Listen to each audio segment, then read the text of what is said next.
It is a hot, balmy January day on the pristine beaches of Lake Erie, live from Cleveland, Ohio. AEW Dynamite Beach Break is about to kick off on 1 minute. In 1 minute, do we or do we not see Johnny Gargano turn up tonight in his hometown? Hit me with a yes or no in the comments or in the chat. Hope you guys are having a great Wednesday. I am having a great one. Hope you guys are too. And we're ready to rock. I've got my TBS pulled up, I think. Yes, I do. And I'm ready to go over here 1 minute till showtime. Big Bang Theory is wrapping itself up here. I'm just going to do a refresh on my stream, make sure we all start things as close together as possible. And good to see everybody in here, Jimmy. And you know what? My chat was doing this the other night during the watch along. It's just a little funny. It like jiggles. It doesn't want to move down. But there we go. Well, good to see everybody who's here already. Jimmy Anderson, thank you very much, man. Good to see you. As always, thank you for the very generous across-the-pond super chat drop. What up, everyone? I'm normally not that into AEW, but I'm growing into it slowly but surely. Well, that's good to hear. Hopefully, you picked a good show to watch tonight. Tonight's going to be good. It's got Guevara and Cody for the title in a ladder match, and Cole and Cassidy lights out. And so far, every time they've done a lights out match, they've been pretty damn good. So we'll see if Baker and Cole can be the king and queen of the lights out matches, but it should be good stuff. They did a little photo shoot out in the beach. I thought that was down in Florida. It looked way too nice for Cleveland, but I suppose that could have been on the lake. I don't think it was, but they did a little stare down there, and I doubt that'll be the main. It'll probably be Cody and Sammy, but we will see. Angie, good to see you. Glad you're here. Kevin, Janine, Ahmed, Rodrigo, Monique, Jet the Hawk. I see in here William, Vash, Chaz, Sex Machine. And, of course, Jimmy, FRGN. Right on. Chase, did I get you? Cool. We'll see how Dynamite goes tonight. Hit that thumbs up button for me if you don't mind. Big week, Royal Rumble week. Oh, damn. Here I thought that was going to be the main event, and this shit's going to open the show. TNT title match, both belts. So that means Cole and Cassidy lights out will be main event. That's fine. Just didn't think it would be that way. Look at Roberts. Oh, it's undisputed now. Okay. As George Carlin would say, well, if it's undisputed, what's all the fighting about? Interim.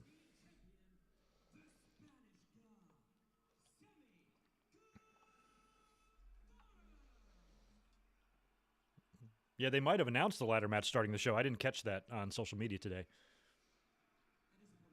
I like that both of these guys got the jobber entrances. That's kind of cool.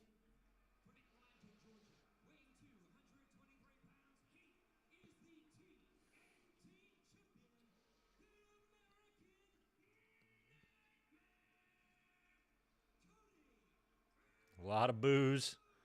But hey, he's probably trying to create not the same thing that John Cena had, but being able to have the ability to draw a reaction out of everybody, whether they hate you or love you. And not every wrestler can do that. Because sometimes if you hate somebody or don't care about them, you just don't do shit. But as long as you have a passionate view one way or the other, that's kind of what a lot of wrestlers, I think, look for. And Cena made a career out of it. And, maybe Cody's trying to capture a little bit of that. Although I think the audience is a little bit less balanced with him. There was a giant chunk of the audience that truly did love Cena, whether you like to admit it or not. Not sure if Cody has that type of following. Not even close. But he certainly has the hate. The weight belt. I just don't get the weight belt.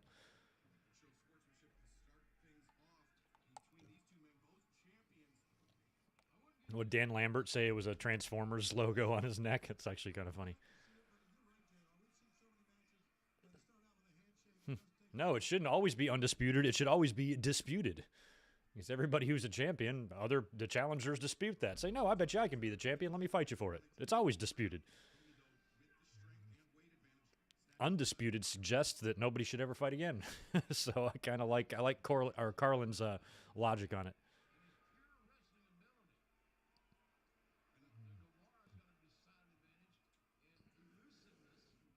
Elusiveness. God, Sammy's stupid athletic.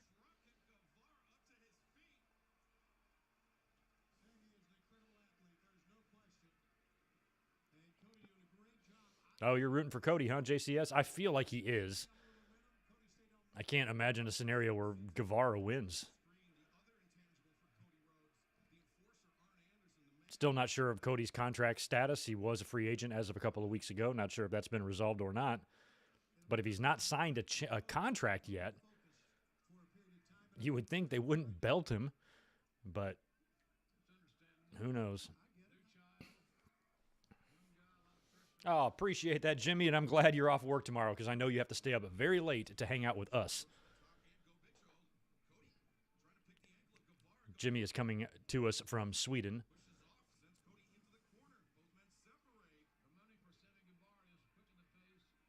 What's up, Deshaun Robinson? Good to see you, man. Ruben? Good to see you, too. Fully planned on being at the show tonight, but woke up and my checking account got hacked and didn't have enough to buy. Oh, that sucks. And you live in Cleveland, huh? I've had the hack thing happen, I think, twice. It's a pain in the ass because then they have to cancel your card and send you a new one, and then you have to re-add, put that into all your shit that automatic drafts. I hate when that happens.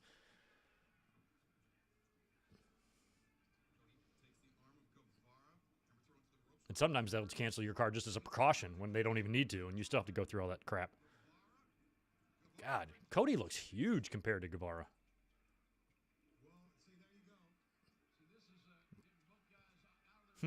What is this, the fucking battle of who has the hotter significant other? I've never liked that Rhodes move. Dustin did it a lot too, but that drop down where they punch up, it's just not, even for wrestling, it's a move that doesn't make much sense. Kind of like a slingshot or a, oh, here we go. Or a monkey flip or something. Oof.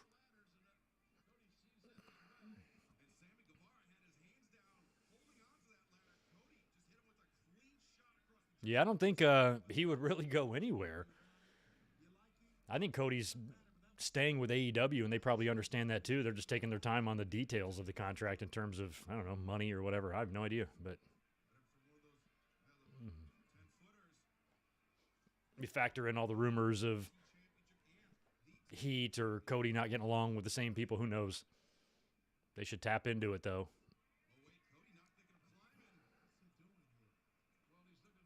Oh, gonna build a fort. There's nothing wrong with fort building in wrestling. I enjoy it.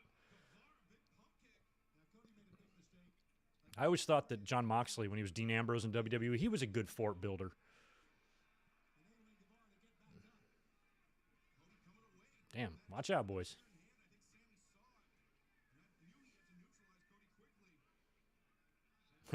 Cody's uppercut is way worse than Goldust. Yeah, kind of is.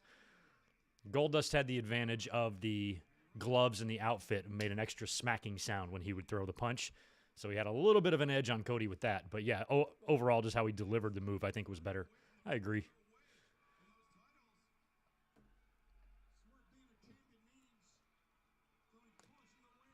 No beer tonight, by the way. I'm just rocking some water. Got stuff to do later. I ain't trying to get a buzz on tonight. We got to be all adult and stuff sometimes. You know how it is.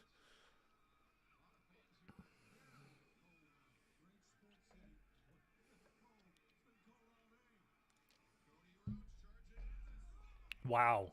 Hard. Clothesline over the barricade. High five to the kid with the AEW title in the front row. High five everybody, Cody. Why not? Oh. He came off pretty good. I'm not sure how the delivery was on that cutter or that stunner or whatever Sammy hit him with. Sammy recovered from that clothesline pretty quickly.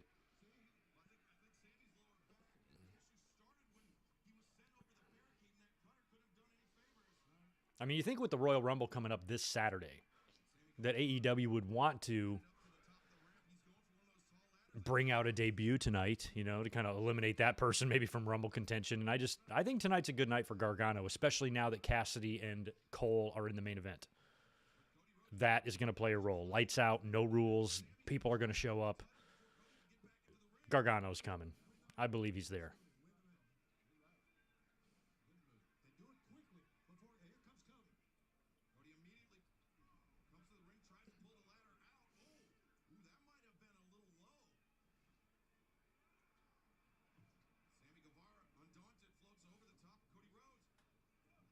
Cody flipping and flopping there.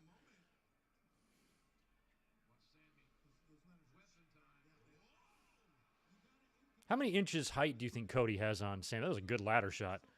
Because Sammy feels like he's about the size that Cody was when he came in like 07. Cody was way smaller. He's just more thick in the middle, I guess. That's what happens when you get old. I'm more thick in the middle than I used to be. But, I mean, aside from the height difference, I think Sammy is much more closer to how Cody looked in 2011. Or 2007, I should say. Go Sammy, go Sammy. You got to get both belts, right? It's like a pull-up bar on there. I like that.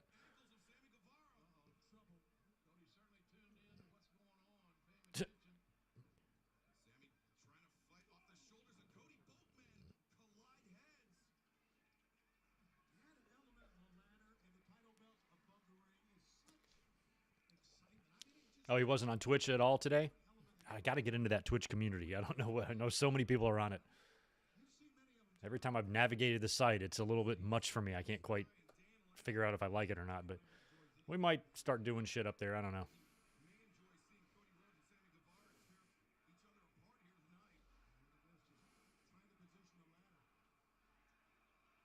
Cody sucks. Let's go, Cody.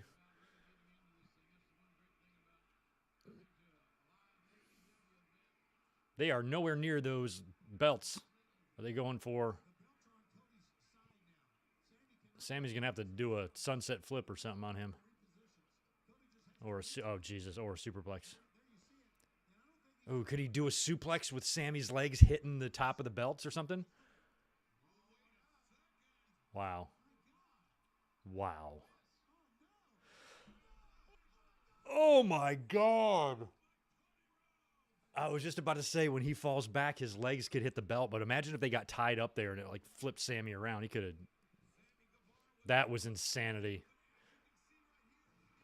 God, I would not be wanting to take that bump. Can you imagine being Sammy in that position? You're in suplex position, fucking upside down on top of a ladder, and you've got to fall blindly while hitting shit with your legs on the way down. Yikes. What's going on, Victor? Good to see you, man.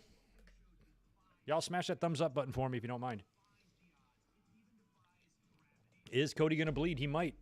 I don't know though. We got lights out later, so they might want to cool it on the. They might want to cool it on the gory self mutilation. Because if Cassidy and Cole are going to go at it, you know, Adam Cole hasn't had a chance to, you know, spill any blood in quite a while either. So, I think that would be fun in that match. You don't necessarily need it here, unless it's incidental blood. But in terms of somebody crimson masking, I think that should be main event and maybe main event only tonight. Plus, it's Cleveland. Who knows what their athletic commission states if you can or can't have blood? I have no idea.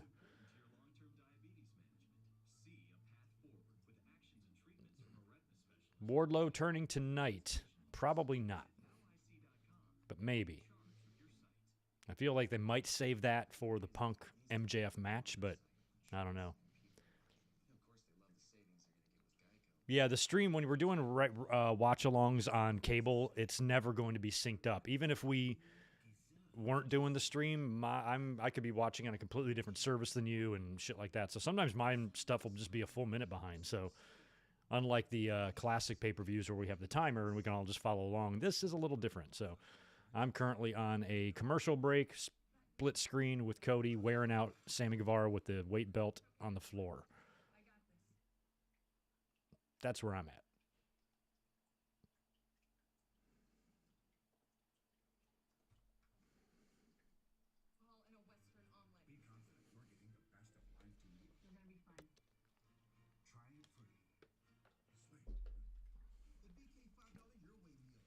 No, Janine, Royal Rumble is a Saturday show. By the way, I said on Monday night in the podcast that we're going to do predictions tomorrow. We're not. We're going to do predictions Friday. I just had it wrong. So I'm going to do them Friday afternoon prior to SmackDown. There will be no SmackDown review or anything like that, and then we'll be up Saturday to do the Royal Rumble review. So I was wrong on the predictions stream day. That will be Friday.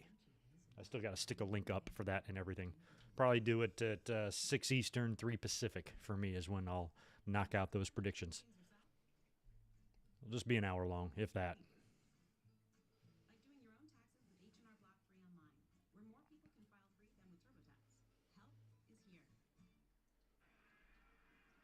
Okay, Cody's got an upside-down ring.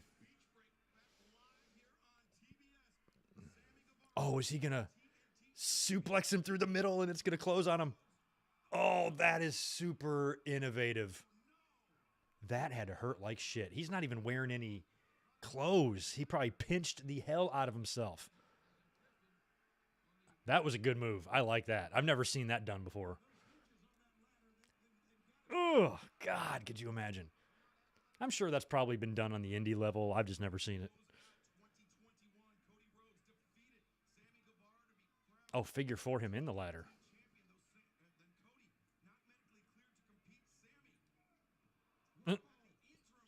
Just smacked him right in the head. How is he going to put that on? He's going to try. He's going to do it. Figure 4 through the ladder. That makes it interesting. Yeah, it's like Bret Hart using the ring post and the sharpshooter. That's 2 innovative moves back-to-back that I've personally never seen before, so credit to Cody.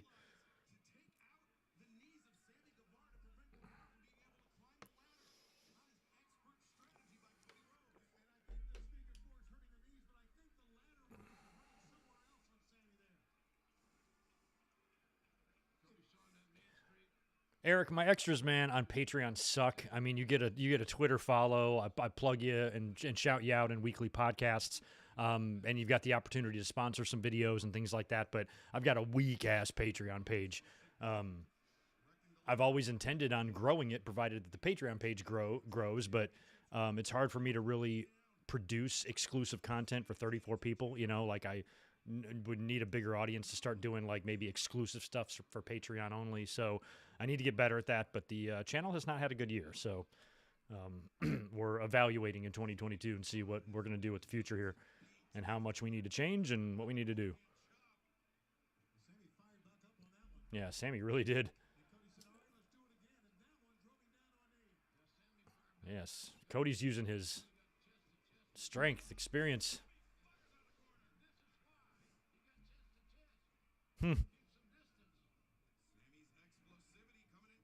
Sammy's explosivity. Cody got insecurity, but then immediately picked up a ladder.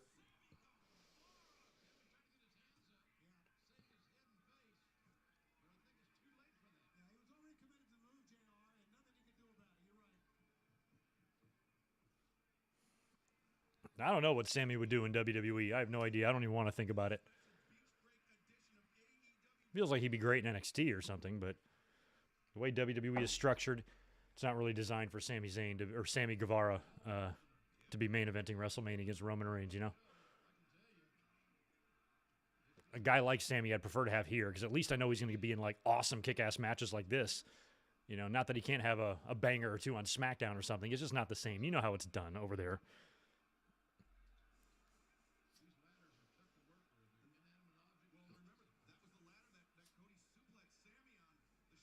Oh, God.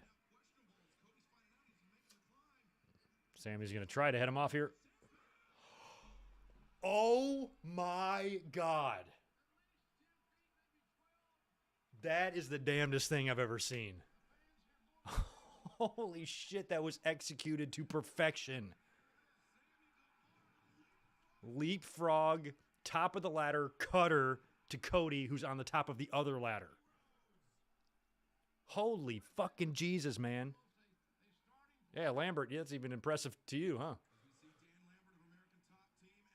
Jesus Christ. Wednesdays. Not a terrible week, a terrible day of the week anymore, that's for sure. Hump day, more like badass fucking ladder match day.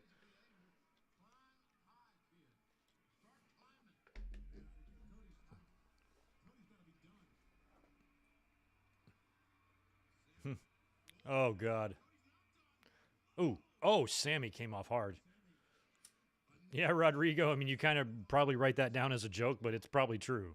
No, we can't have 2 Sammys. Nope, can't have that. Fans can't handle 2 people with the same name. Just way too confusing for them. Functioning human brain can't figure out the difference between 2 people with the same name. It's just too hard. Especially 2 identical people. Sammy Guevara and Sami Zayn, they look exactly alike. So you can't have them have the same name. We'll never be able to tell them apart. You know, because we're stupid.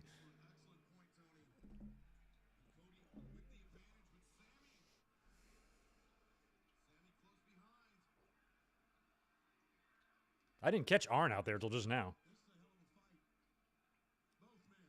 Are they going to do a thing where each guy grabs a belt? That would be weird.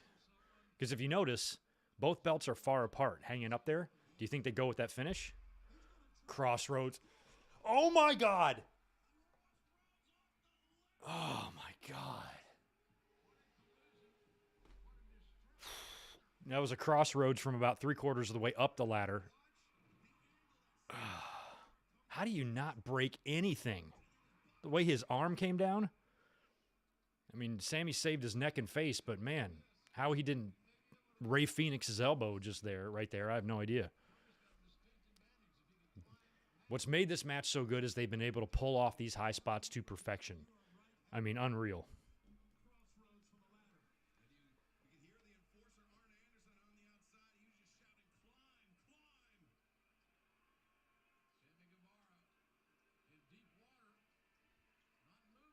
He's going. He's up.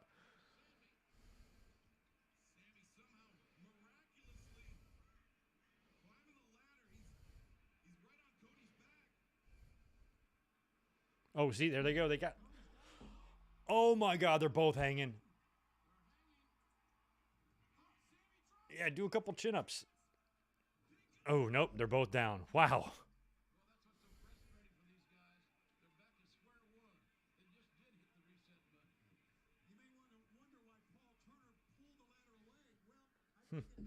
Yeah, pulling the ladder away. You have to.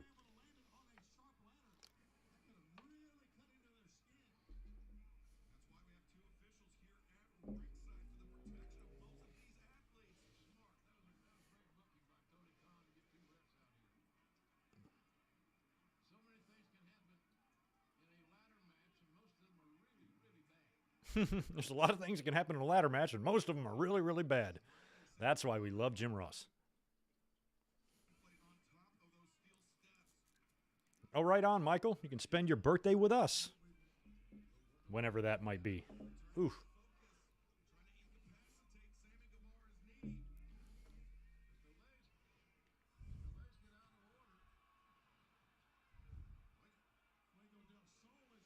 Oh, Fuego's out there. What are you doing, little guy? Go do your homework. And clean your room while you're at it, Fuego del Sol. Oh, Cody just going to pedigree him. Oh, no. Oh, he sold that driver. Look at like a fucking fish. Oh, and Sammy eats one.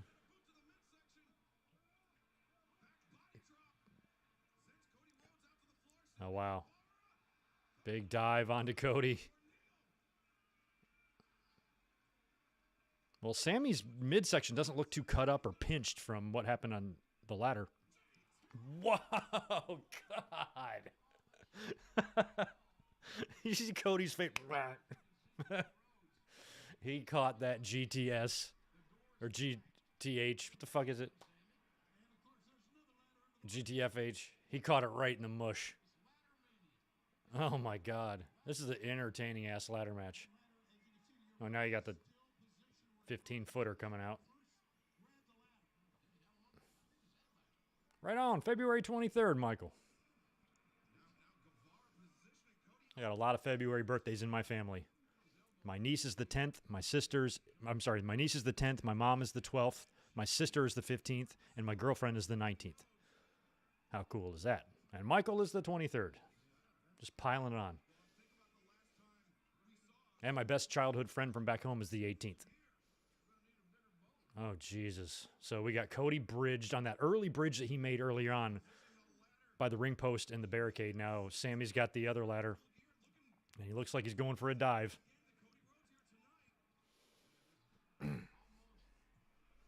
Oh, God. I don't even want to know what he's going to do.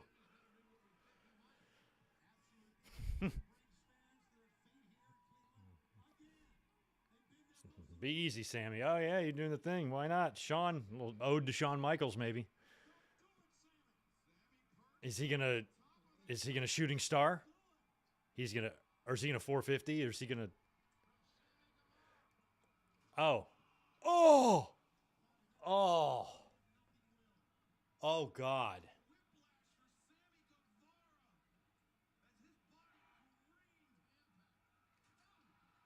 Oh, my God. Is Sammy all right? His back just bent, so he swantoned onto Cody on the bridged ladder, but the ladder didn't break, and Sammy's back just bent the opposite way. And I swear I couldn't read Sammy's lips, but I swear he said Jeff Hardy.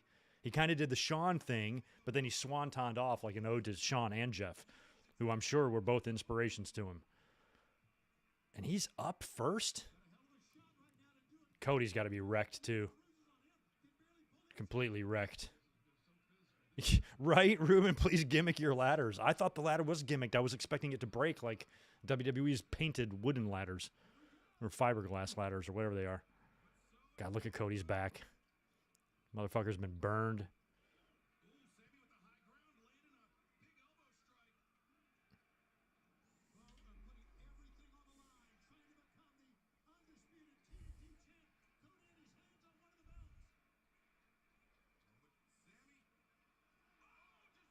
Oh, and Cody's down hard. Get him, dude. You've won. Unless somebody interferes, that's our champ. I could not be happier with that outcome. What a fucking match. Quite the visual there.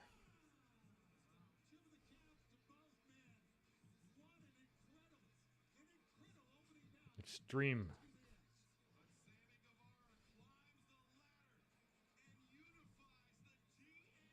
And they're unified.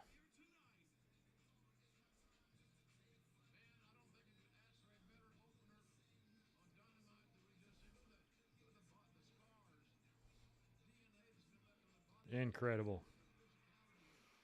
That top row, that top of the ladder superplex, the top of the ladder cutter, the wedging in between, the top of the ladder crossroads, the swanton. Jesus fucking Christ.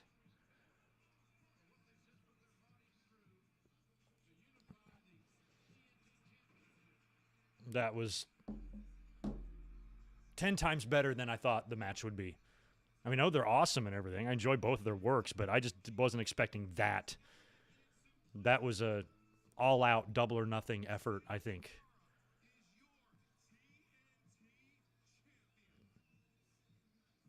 And it's like they went crazy, but they didn't go too crazy. And the spots, I mean, I can't just say enough about how well they pulled off all of those high spots. Everyone that they went through. When Cody lifted Sammy up and pinched him in the ladder, that was perfect. Sammy with the top of the ladder cutter. Cody with the crossroads. My God. Okay, they're actually at the beach.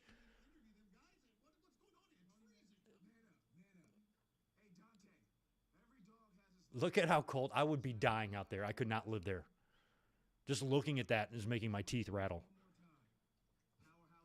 I'll just stay right here in Southern California if that's all right. I don't want anything to do with that ice or that snow or the cold lake and wind. I'll just chill here. Were you going skiing in the mountains of Cleveland?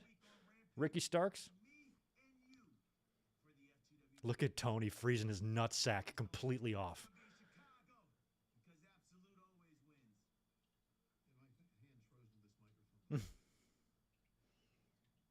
Hobbs is handling it. He's got his big fur coat on, but he's got his overalls on.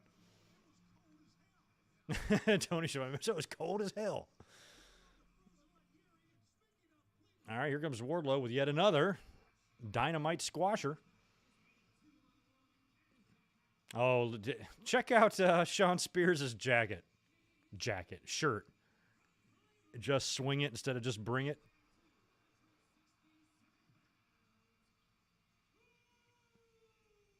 Mr. Mayhem, Wardlow.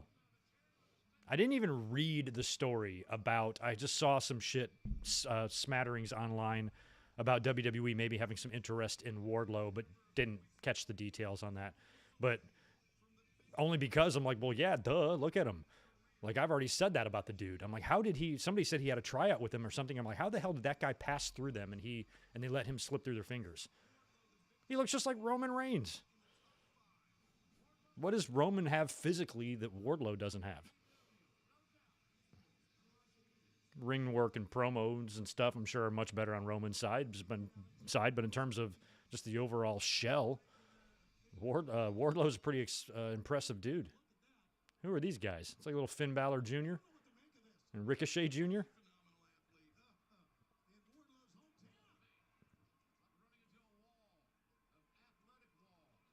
Damn, Alex, 3 inches in NC. Yeah, I saw that that storm going up. Looked like all my friends in Wilmington were mostly just got rain. I think the snow was mostly western part or northern part, perhaps.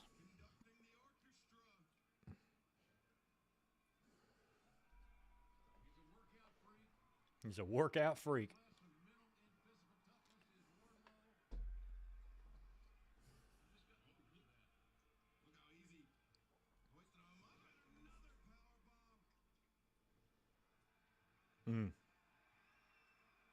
Here we go.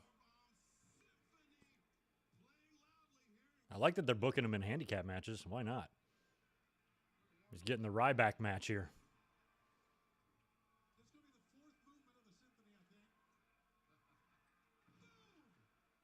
Wardlow was 10 times better than Ryback, too.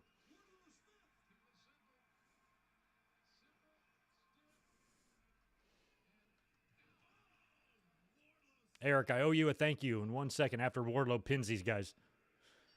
I saw that super from you a minute ago. All right, Wardlow actually doesn't get his match fucked up by Shawn Spears this time. Look at Spears like, yeah, it's not bad. Pretty good. Not too bad. Eric, dude, thank you earlier for that $5. Just wanted to send some money and love the reactions. Keep up the good work. Well, I appreciate that. Thank you for the inquiry on the Patreon page. That's usually there these days just for the fans that and the listeners that just really want to support the channel, and many of them do, and I appreciate it. I wish I had a bigger Patreon following so I could do more Patreon exclusive content, but I got a job and a life, and it's really hard to do all of that unless I have an audience for it. So I appreciate you being here, dude, and thanks for that. 27 inches of snow in Kansas. God damn, Keith. You crazy? Yeah, that's not Lake Erie. That's definitely Florida, where they shot this Adam Cole, Orange Cassidy shit.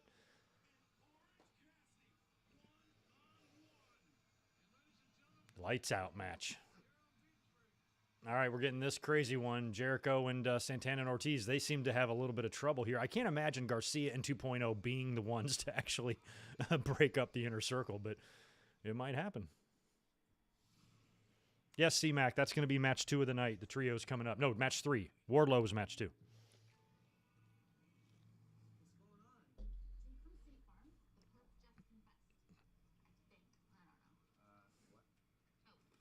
I'm not sure, Yachiro. I didn't catch them. I guess they called him Mr. Mayhem, but it didn't register that they're trying to push that as his new nickname. I guess they are. I don't know.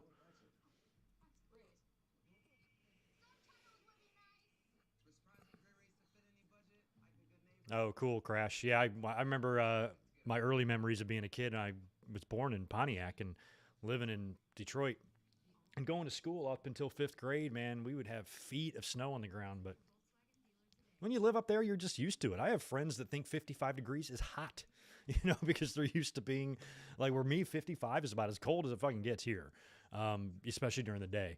I could dip a bit below that at night, but otherwise, we're pretty mild here, so it's just chill in San Diego. So I have people that, put shorts on or something if it's 55 degrees outside.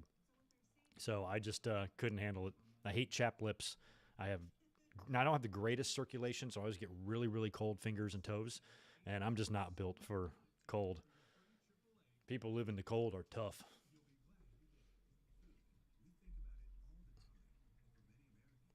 Yeah, I saw Brian Kendrick had asked for his release. I hope they give it to him. What the hell is he doing? He's been there ever since they resurrected the Cruiserweight division, right? But at this point, if he's got any juice left in his tank, he probably wants to squeeze some indie bookings out and, maybe do some wrestling before he hangs it up or whatever he's got planned. I don't know. He ain't young.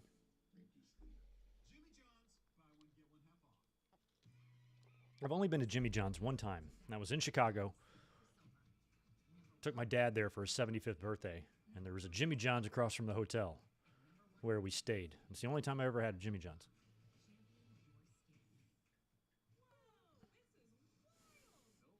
Hey, Alex, no spanky disparaging on this channel.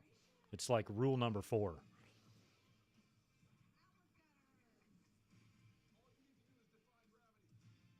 All you need to do is defy gravity. I love that John Cena's advertised on AEW.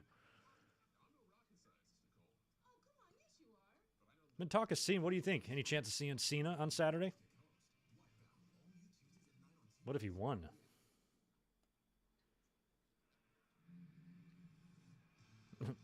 Rodrigo, I live on the border of Mexico, man. Yeah, I do love Mexican food.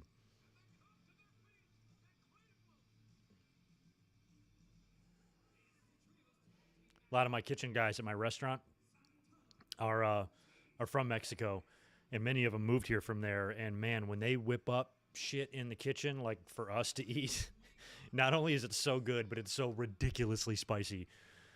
But it's good.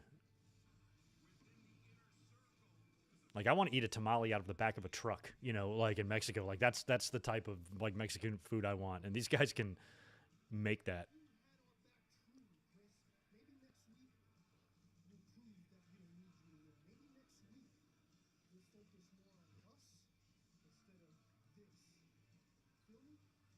You feel me?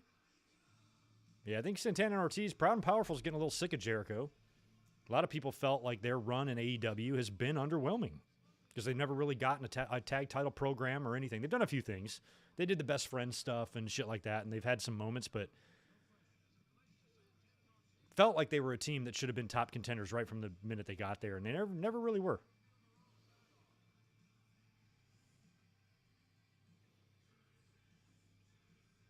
Little kids singing.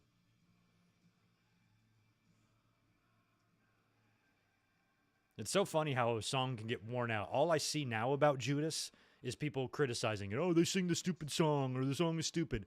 When he was using it in New Japan, everybody thought it was badass.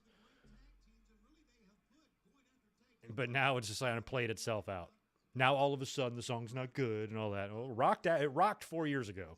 Now it sucks. Look at Jericho. Jesus Christ. He looks so old, but props to him, man. He's still in there.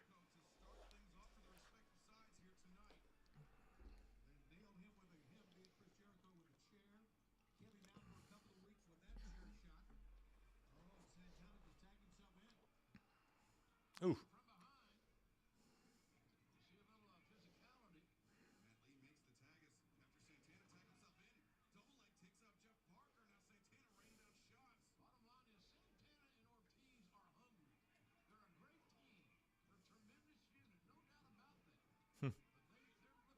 I like hearing Jim Ross say the words tremendous unit.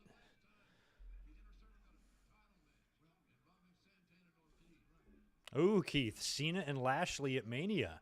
Hey, I like that, because Lashley owes Cena one, doesn't he?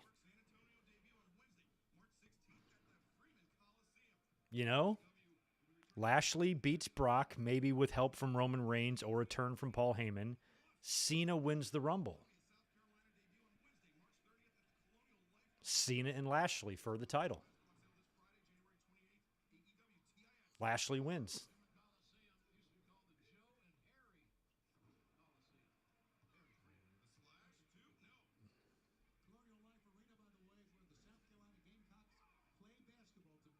Yeah, I wouldn't say I was into Judas. I didn't really just consider it. I mean, don't really love Fozzie's music anyway, but I thought it was cool that he was using his own song and, using something that he created to come to the ring to. It kind of fit him with the Painmaker thing and all that when he worked a couple of matches over there. But then once he made it to AEW and it was fine at first, but once the singing started, I think it started to get old for a lot of fans, and that's when fans usually turn and they start saying, "Oh, I never really liked it," type of thing. It's just like when a celebrity gets in trouble. I never really liked him, Like it's okay, you can admit it that you were a fan. I really like Serena Deeb, and then I found out she's with Marty Scurll. Is that correct? I'm like, well, that sucks. But yeah, some people don't like the song. And I wouldn't say I rock out to it or anything. I just never had a problem with it. And it seems like people have a problem with it now. Oh. Well, the Inner Circle, pretty dominant here. Jericho wants in there against Garcia.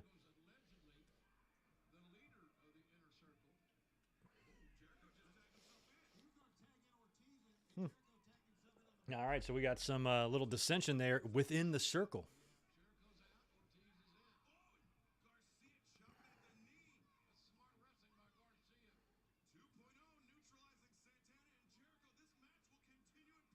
Pitcher and pitcher.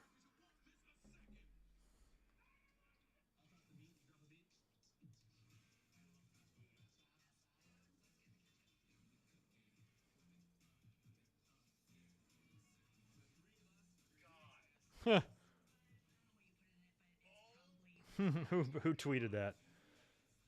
Nathan.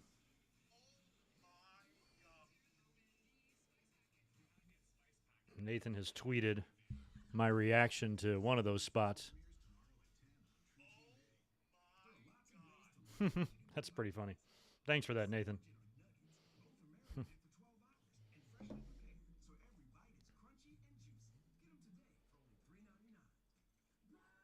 Yeah, they're in Chicago Wednesday next week because Ricky Starks challenged a match in his town, and CM Punk probably will have one.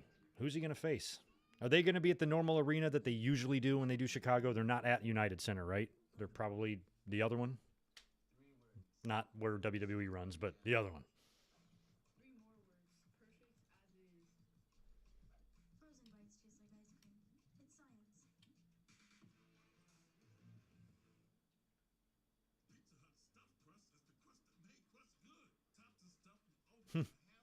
Your ADD can't focus with the pitcher and pitcher.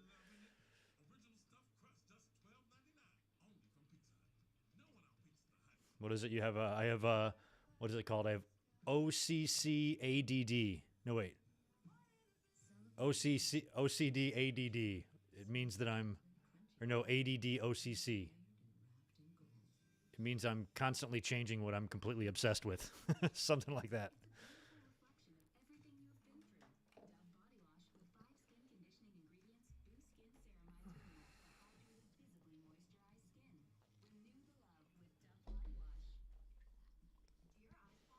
Yeah, I think they should be in Chicago a lot. I mean, that's always been a big WWE town too, but I think it would be cool if that was AEW's New York. Like, WWE has the Garden, if their like holy ground is going to be where the site of All Outs and shit like that.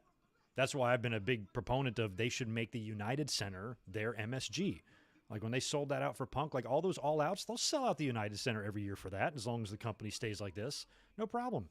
So if they just did All Out at the United Center every year, no matter what, you'd have a great-looking venue, a packed house that would look good. I think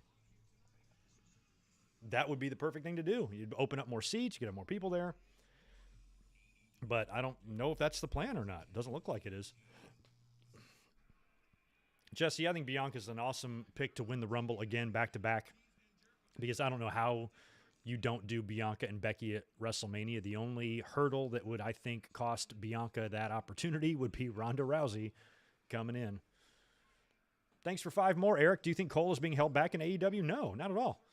What would Cole be doing on the main roster on SmackDown or Raw right now? Think about that. I have no problem with what he's doing, starting a new career and a new batch of angles in AEW.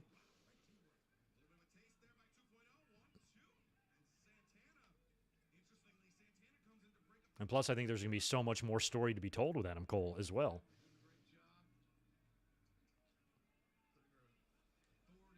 Especially when, like, Omega comes back and stuff. But they kind of said that about everybody. I think the fans are so used to things being a certain way. This is a brand new wrestling company. They don't have to do anything the same way everybody else does. Who says that? So when CM Punk or Daniel Bryan or Adam Cole comes in, I've seen complaints about all 3 of them. Maybe less about Danielson, but I've seen complaints about all 3 of them. Oh, is this all they're going to do there? I'm like, well, if they would have been pushed hard, the fans would have complained that all AEW does is push WWE guys. So it's like, does not matter what they do if you're anti-AEW. Now, I'm not saying you are, Eric, you're anti-AEW, but it doesn't matter what they do. You're going to get those type of comments from both sides.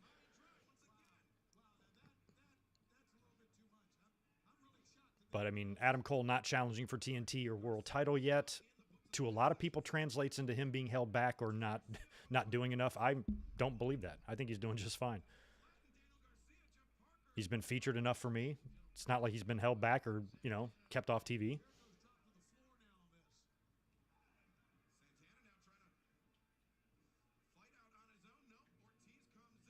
Wow.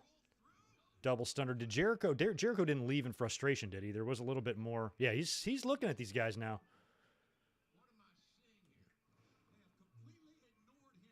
Yeah. They're basically going out there and working their own match, which is what they said they were going to do in the promo last week. The word's going to start working about us and not so much about the circle.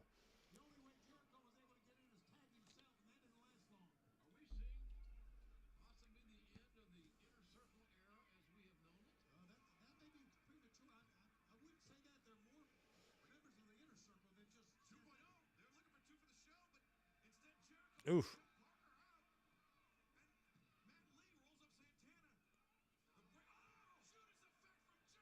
Oh, wow. Oh, he helped him out anyway. He Judas Effect, who was that? Parker? Or no, it's Matt Lee, I think. Or it is Parker. I don't know which one's which. All right, well, Judas Effect got it done, even though Proud and Powerful largely ignored their circle chief.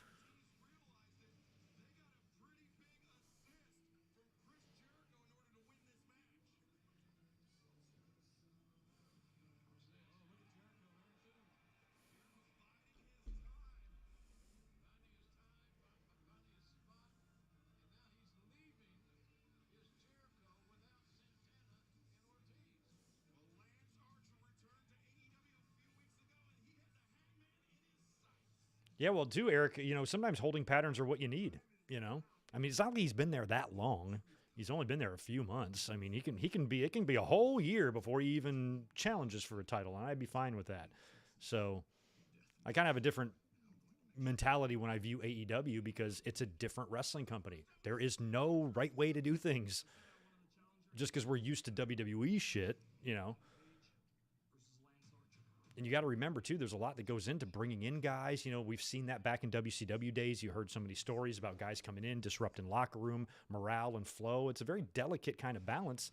When you bring somebody in, unless you're someone like Danielson, who's actually main evented a pay-per-view, or WrestleMania, this year, bringing him in, obviously you got to put him right to the forefront. But you got to be careful when you bring guys in, how quickly you push them when you have stuff like win-loss records, which you're claiming are going to matter and dictate title opportunities and things like that. You have to find ways to around that if you don't want to use those tools. So I think they're doing the best they can. They're not going to make every correct step. And there's going to be plenty of things that we as fans are going to say, I kind of wish they would have done things different. But the Adam Cole thing I've not found to be bothering me at all. Because all I do is think about what Adam Cole would have done if he would have resigned. He would have gone to red or blue.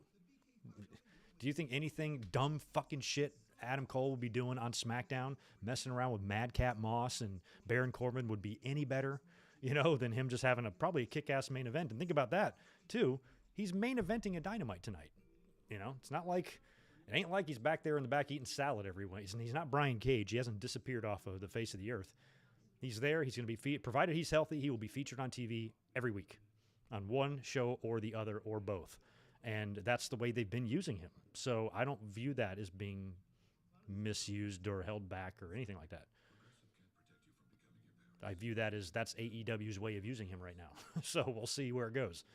If he does the exact same thing that he's doing, and his contract comes up in 3 years, and he never did anything other than this, then I'll say, yeah, they should have done more. But we have so much road ahead of us, The business moves fast, and so does the fans' minds now, because people want everything yesterday, and not that AEW will not make mistakes along the way. I just don't think Adam Cole is one of them.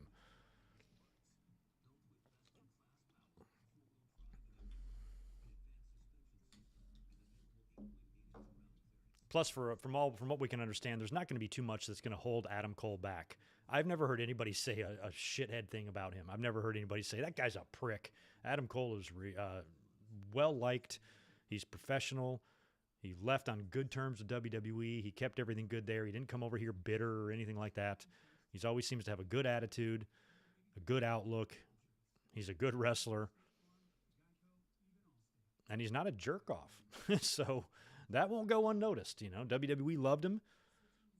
He was a pet project of Triple H and Shawn Michaels. Tony Khan knows what's up.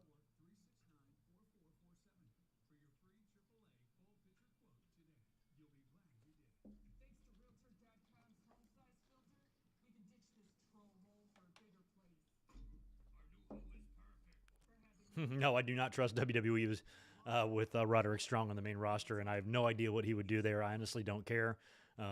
He seemed like he was. I mean, the Diamond Mine was a good idea, but it fizzled, So I don't think that he's going to be any better off on the main roster.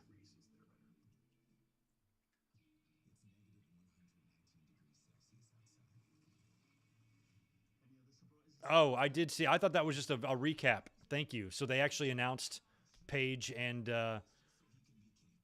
Lance Archer. I thought that was just like a hype package. Okay, so the match is in 2 weeks, which means Hangman's opponent is left open at Revolution. That's good. I didn't want Archer to be the opponent at Revolution. I wanted him to be an in-between opponent. So they either do a bullshit finish in 2 weeks and do a rematch at Revolution, or Hangman just beats him and has a new guy.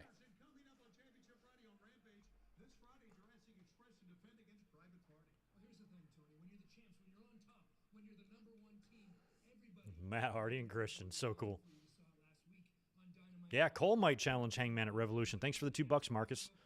You might be right.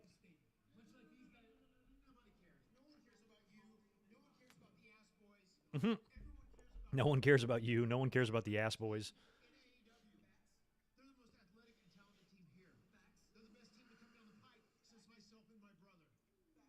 A lot of Jeff Hardy name drops lately. I think we're going to see him. I think it's inevitable.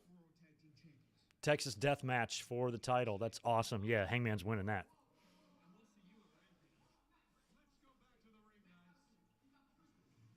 Well, that's good. When Archer came out and made his presence known against Page, I even said, I'm like, well, hopefully that's just a little in-between title program and another win on, under the belt of Page and his title run. And it looks like that's what it's going to be. He beat a smaller opponent in Danielson in his first defense. Let's beat this monster to solidify you as a real, credible world champion that's going to have a little bit more than just a cup of coffee with the title. And I compared Hangman. I've said it a lot of times. I want him to create for himself in AEW a Randy Orton-like legacy. He might not be the John Cena or the Brock, but he's just a notch under him, with a handful of title runs and a very impressive legacy without perhaps being the top guy ever, I think he can do that. All right, Punk is just speaking here, so we'll see if this is going to draw out little Burberry man or not.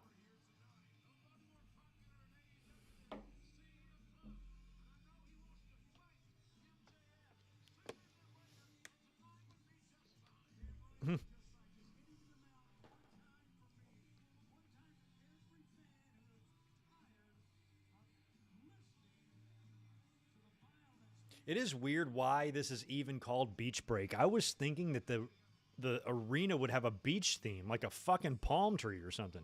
Like, why did they even go through with this name? Like, they could have called it Winter Break. It's fucking winter, yo. I have that exact same AEW hoodie. I wore it just the other night when I was outside grilling a steak on my patio. Elizabeth bought it for me.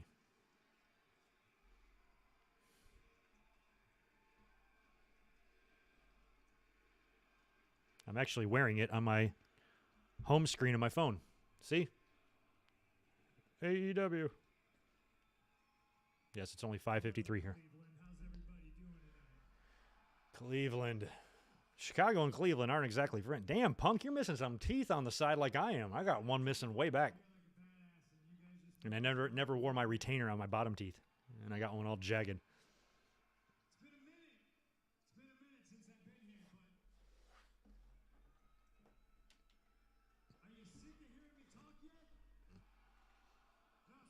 Oh, yeah, when was the last time Punk was in Cleveland? Got the long boys on. Was that where the Rumble was? His final Rumble? Was it in Cleveland? No.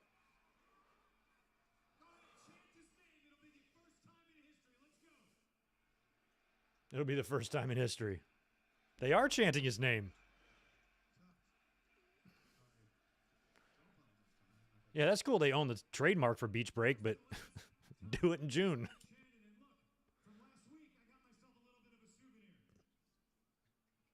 Oh, yeah, he's got the... I thought that hoodie looked a little thick on him.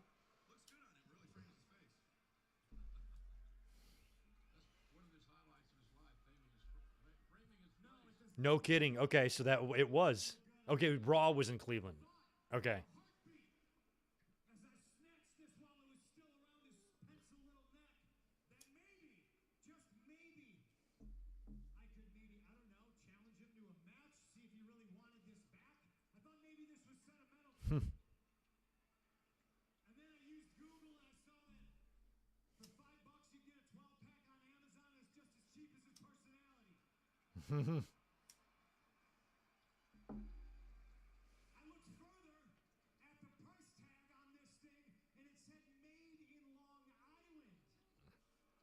Made in Long Island.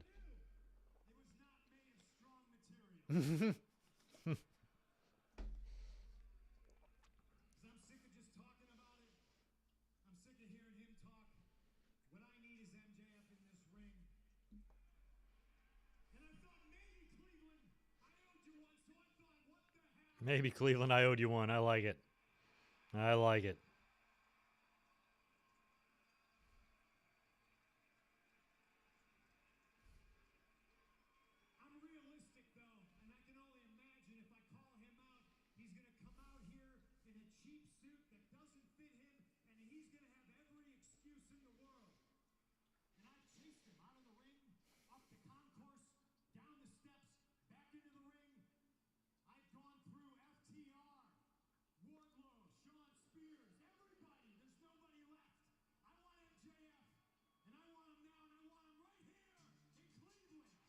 All right, here he comes. Let's see if he's coming out or if he's going to be chicken shit. He's like, I got your scarf.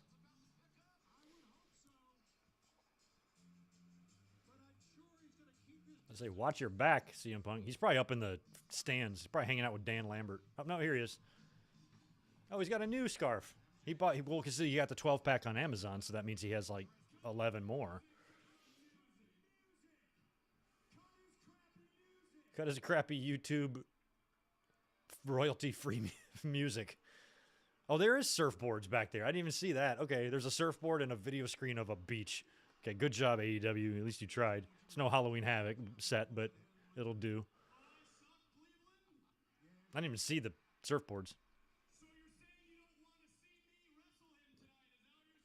Is that what y'all are saying?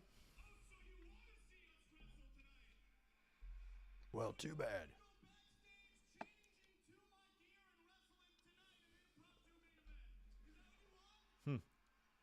I think that's what they want.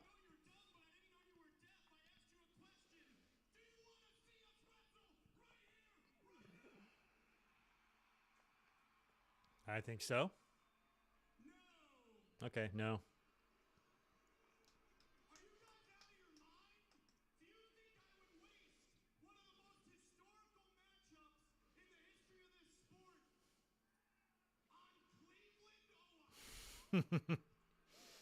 I don't know, MJF. Cleveland has hosted some pretty legendary shows. WWE bought out WCW in Cleveland. Remember?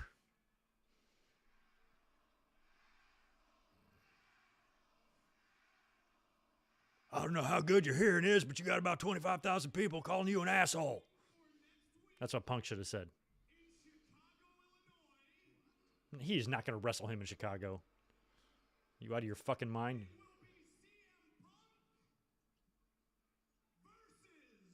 Sean Spears.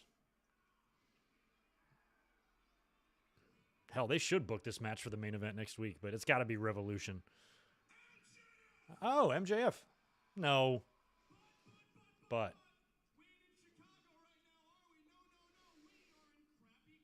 they're going to Sonya Deville and Naomi that match.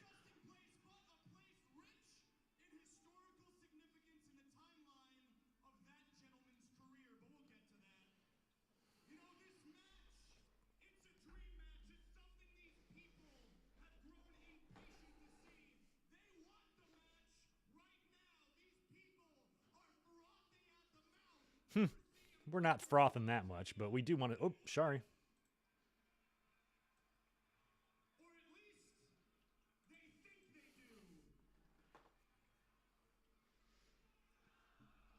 Shut the fuck up.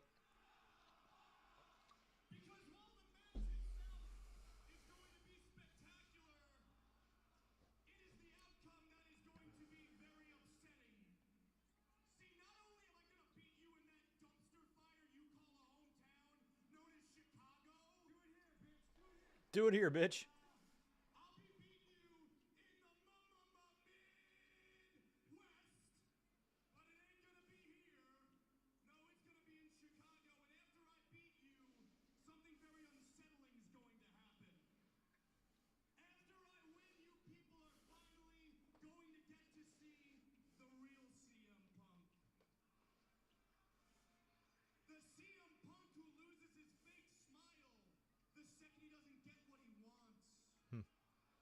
I don't think MJF absolutely has to go over. Doesn't have to be like that. Think back to WWE Fully Loaded 2000. What were the 3 feature matches on that pay-per-view, and who won? I'll wait.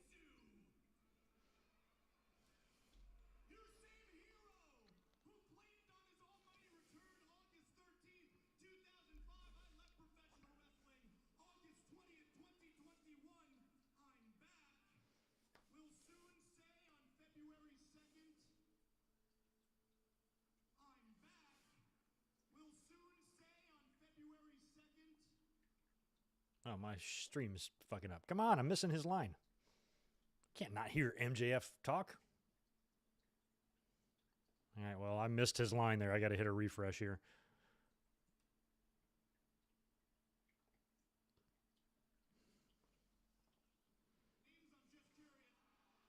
Oh, shit. What'd he say? Fuck. Something about the Browns, I'm sure. Yeah, all I'm saying is on the MJF Punk stuff, it doesn't have to be MJF. MJF can lose here, win later. There's no right or wrong way to do it, as long as you continue the legacy and career of MJF.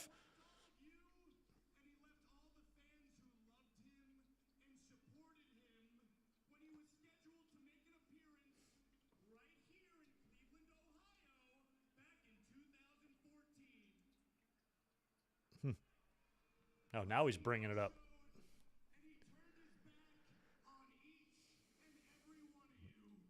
Back when MJF was like 16 years old.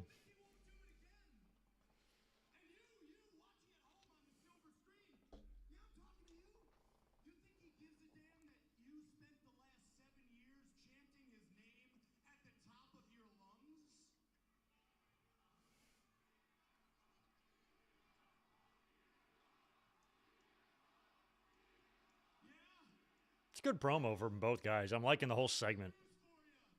It's simple, but it's...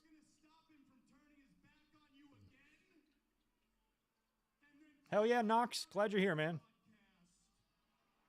Oh.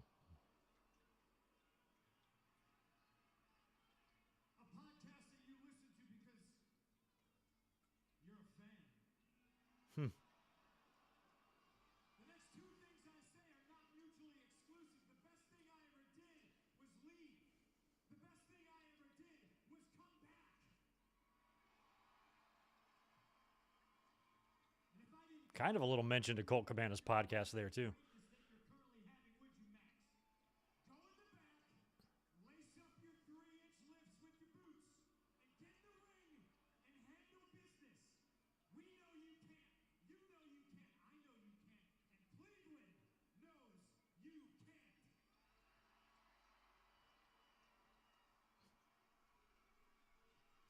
Yeah, I kind of low-key want Punk to win the match when they face.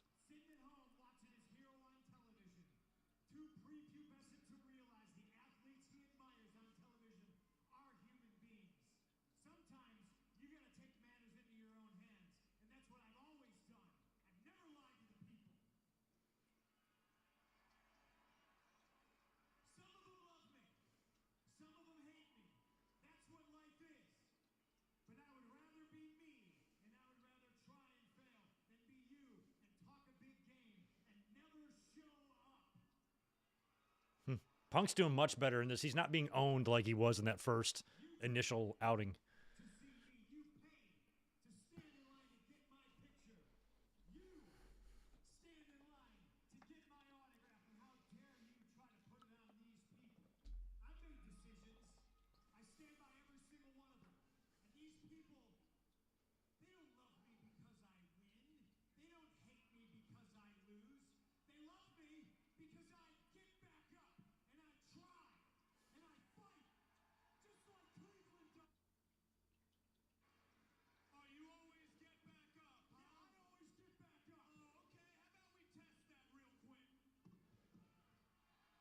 Oh, really?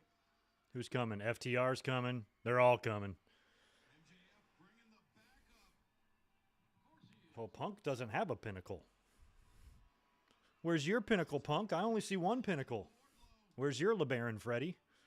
I don't see two LeBarons. I just see one LeBaron. Oh, there's Spears. Shit, you better counter this.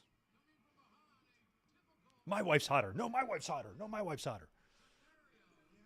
Oh, God, they're all there. Maybe Edge will run out and help the pinnacle.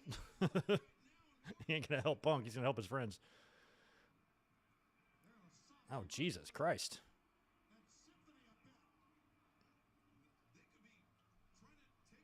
I mean, place your bets, y'all. Does the match in Chicago actually happen? It's Chicago. It's a big market. I think there's a chance for it actually to happen. If it was any other city, I would say they would do the Sonya Deville, Naomi route. Oh, God, they're going to smash his head on the... Oh, God, look at this camera shot of this. Oh, on the back. I thought they were going to brain him. Okay.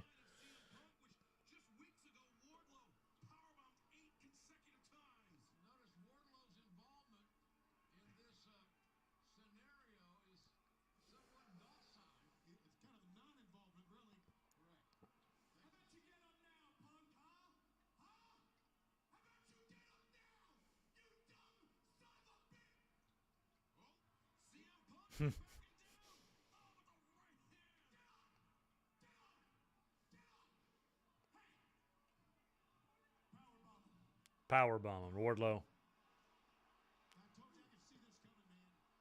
I think based on this feud now getting a little going beyond words, and now it's starting to get a little more physical and personal, I think Chicago's the first stop on the Revolution match. I think the Revolution match still happens. And they're either going to find their way out of not doing the match next week, or they're going to do it with some sort of finish that's going to set up a rematch at Revolution. Might be a win for each.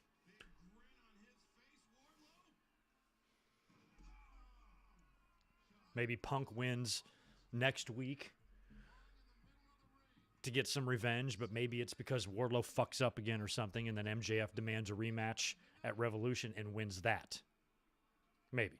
Oh, like he's taking a shit. Oh, my God, he's crossing his legs and sitting CM Punk style on the chest of Punk.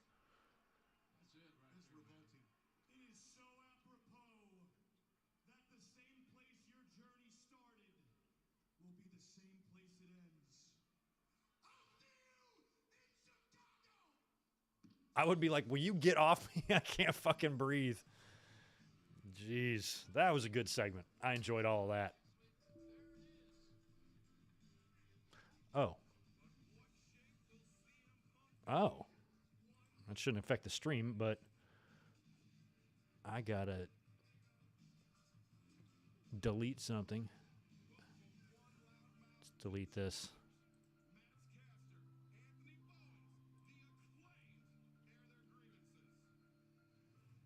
All right, cool.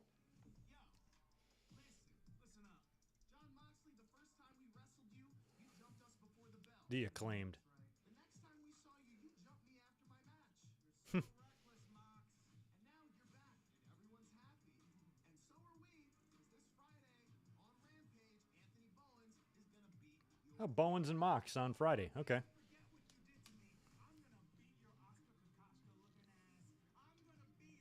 Who's Oscar Concacha?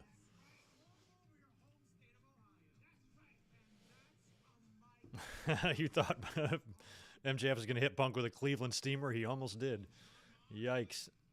Good night, Janine. Take care.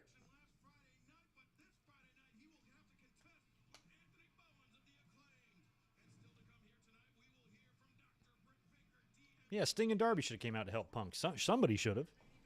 If I was there, I would have.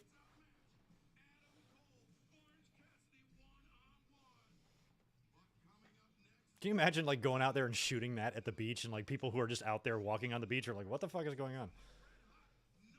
I used to live in Wilmington. Actually, when I was there this past summer, just visiting, we were out on the beach and they were filming a TV show, but they would film shit in Wilmington all the time.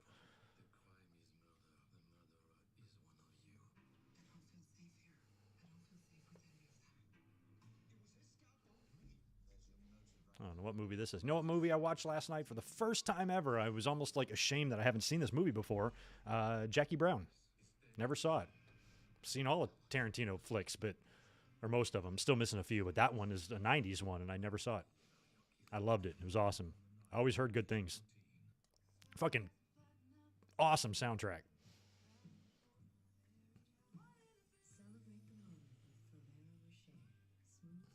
I hate Ferrero Rochers. Those big, gigantic chocolates. I don't like anything that takes up my whole mouth to eat it. I have one of those big ass things in my mouth. I couldn't chew it. I like little tiny bites.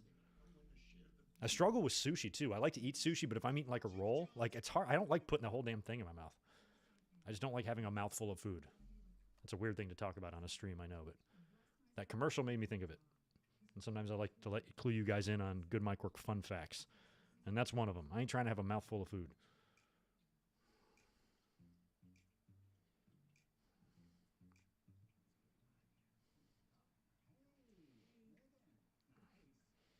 Yeah, I got an interruption here. Whenever I do these streams, I always record them too in case I want to pull off, a clip or something like that. Well, I just ran out of disk space and it stopped my recording because I have to move some files into my hard drive because I've just got them piling up over here. So I'm down to 3 gigs left. I got to get some of these off.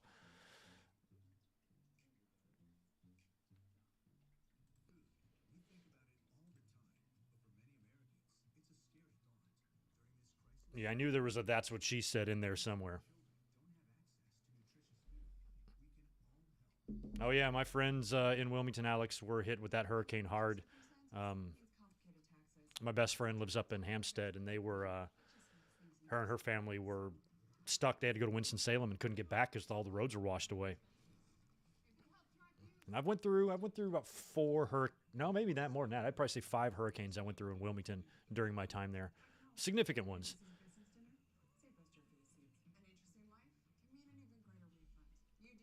Out here, we have fires and earthquakes. Much, much scarier.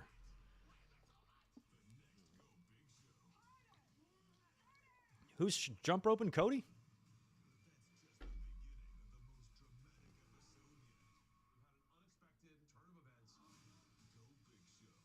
Go Big Show. Do I use my computer to make these live streams? Yeah, man. I'm using it right now. Griff Garrison and little Julia still rocking the eye patch. Where's Mr. Cancel Culture? Is he busy fighting against the evils of cancel culture? At Starbucks? Just sign right here.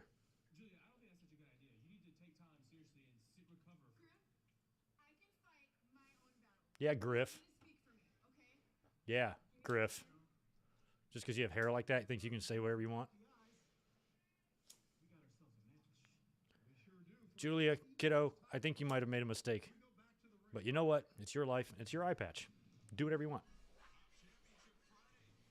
Yeah, I lived on the campus of UNCW for about 4 years. I lived on both sides of the campus. Like, campus, I had an apartment over here, and then on the campus here, and then I had an apartment on the other side, and lived over there for a while, even though I didn't go there. I like Layla Hirsch.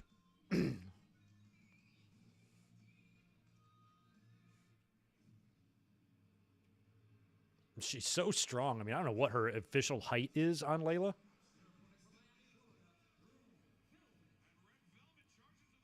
Jesus, yeah, they seem mad at each other.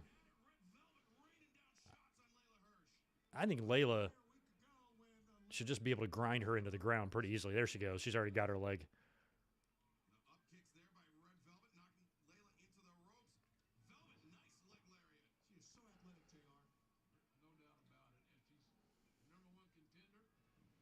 Red Velvet's good. She kind of reminds me a little bit of like AJ Lee, a little bit, in terms of like size and shit. 4'11". My God, I could not imagine. I'm a foot and 2 inches taller than her. It's crazy. CM Punk and MJF next Wednesday. I like it.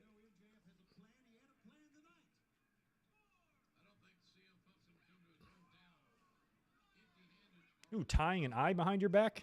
I wouldn't recommend that.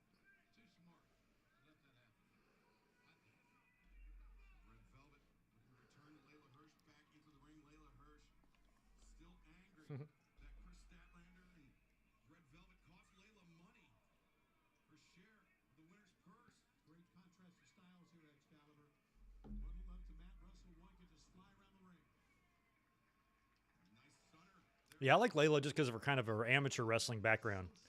And she's strong. She's got those just thick, strong legs. She can just beel you and suplex you and stuff like that. I almost kind of wish they'd make her a little bit more badass because she's such a little pit bull, you know? Or a bulldog.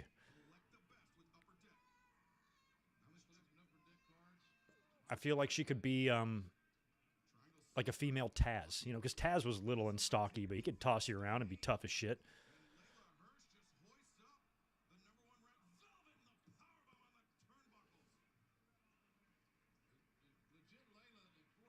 A friend of mine is 5'1". Poor little guy.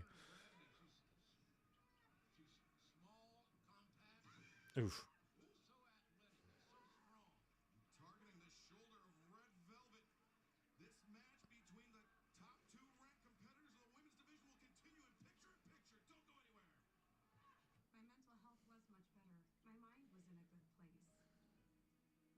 Chase, if Gargano's showing up, it's got to be in the main event.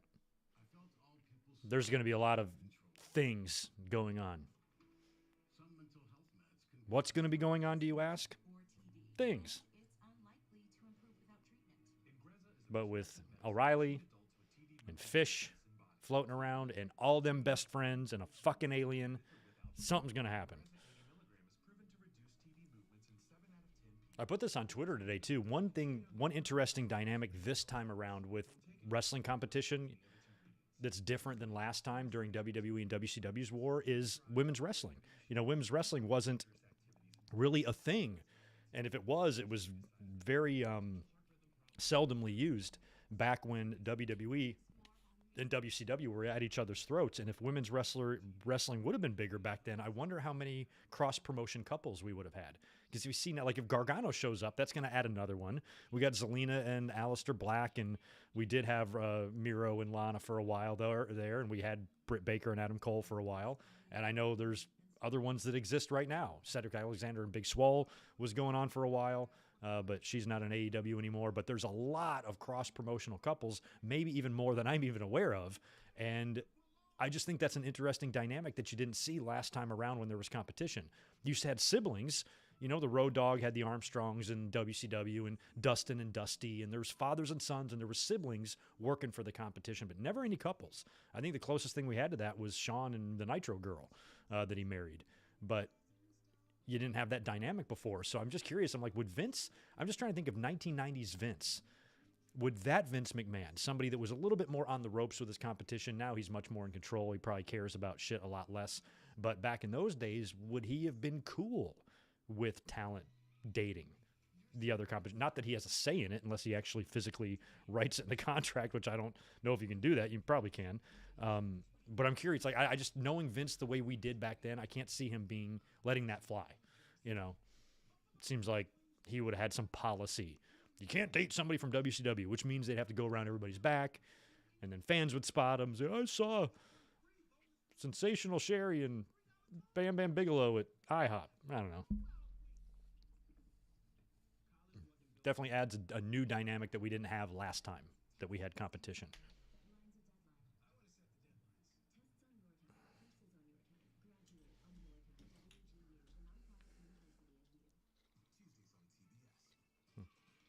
All right, we got a picture-in-picture here, Layla Hirsch and Red Velvet. I'll be back in like 2 minutes. I'm sorry to have to take a quick break here.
We are back. Sorry about that. I had to run downstairs, but it looks like I'm just in time for Layla Hirsch and Red Velvet to wrap it up.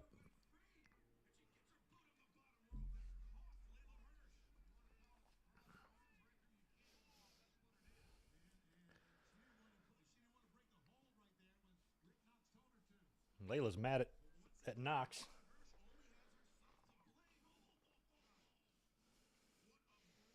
I was just about to say, I think that, this match is kind of a buffer or a filler here, even though I really like both of these women.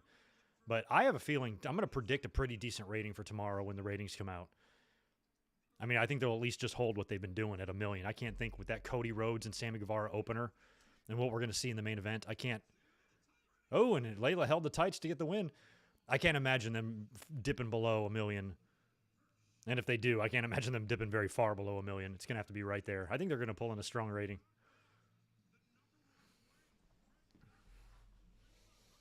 Yeah, John Cena was filled in for me while I was taking my break. Oh, now she's going to go after. I didn't really realize that Layla Hirsch was even a heel. Or she's just acting like one. Oh, here comes Statlander. What a babe. Oh, careful. Worry about Stat's knees.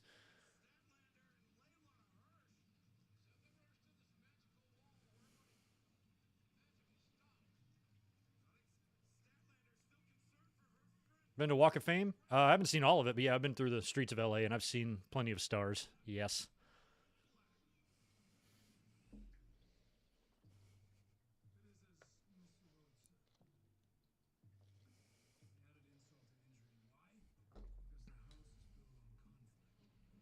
The house is built on conflict.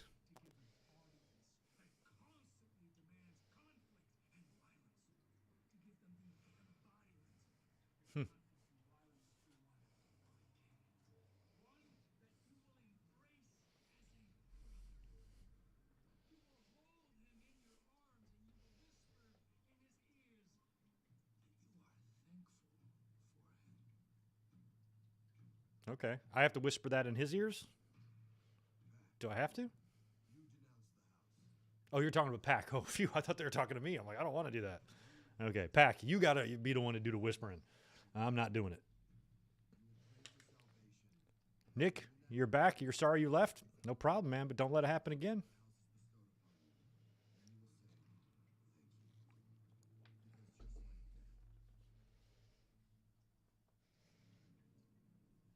How does one wrestle blind? I don't know. Martel and Roberts might know, but other than that. Oh, Sammy's back? Little victory party? I like that the beach break set consists of 2 surfboards. Oh, he's going to cue card us with his pal. All right.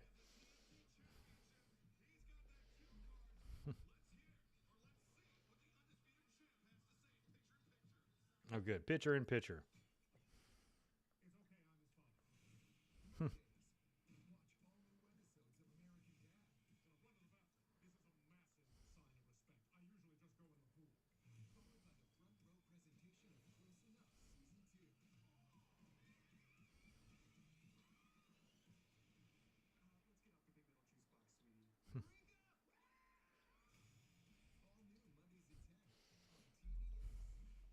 Seems like somebody's going to have to eat a surfboard. Oh, okay. It was your YouTube app's fault. Well, your YouTube app is an asshole. Tell him to knock it off.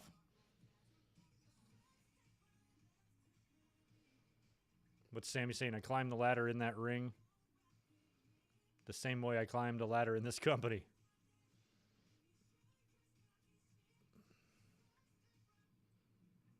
I didn't politic. Is that group? I've seen it. I have no idea who they are. It's like the Asian Backstreet Boys. Like, who are those guys? They're everywhere now. I did the work.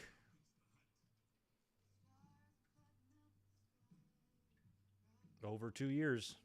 I like that he's wearing both belts. It's badass.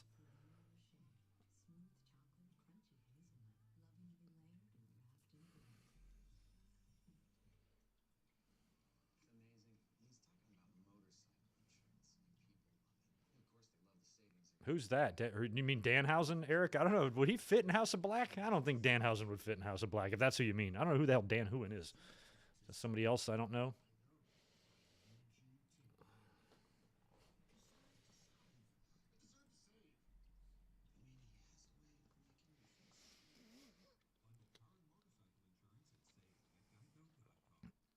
Fucking Sammy's probably like, I just had the match of my life. I'm almost broke my back on the Swanton. Do I really got to come out here and cue card shit? Can we skip this segment?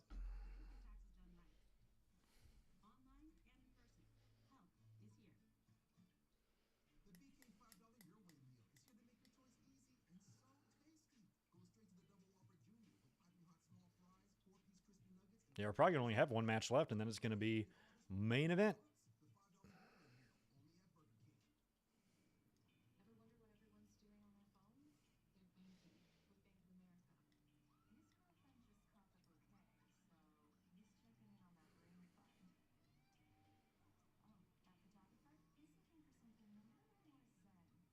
Good for you, Sammy. Honestly, I wasn't thinking that he was going to come out with that belt.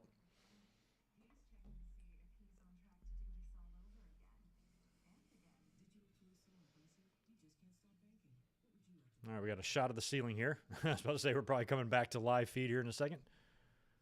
Oh, look at all the PWI shit in the ring. Oh, it's going to be, of course, Britt Baker.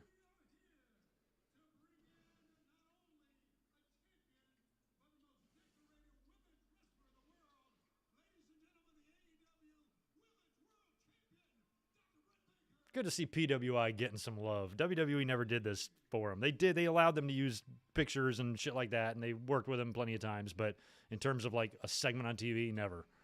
It's kind of cool.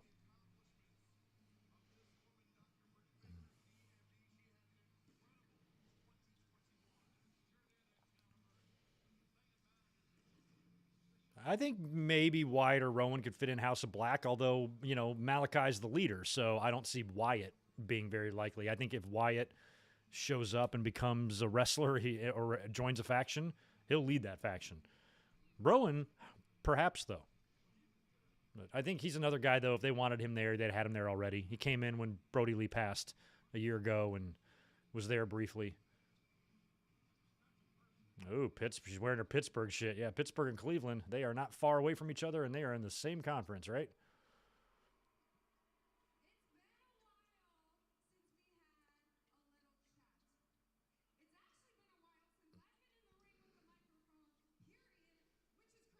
Yeah, what gives? No promos for Britt Baker lately?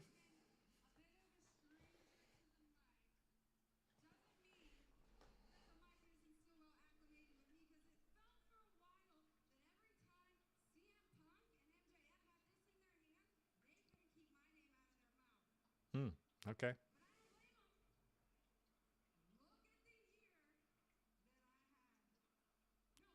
I can't hear what they're chanting.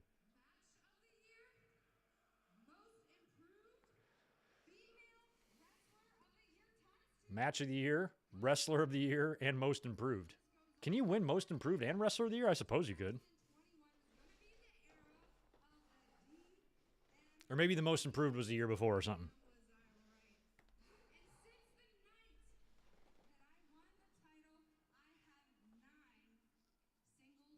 Yeah, that's fine. If they're holding off Rose and Baker.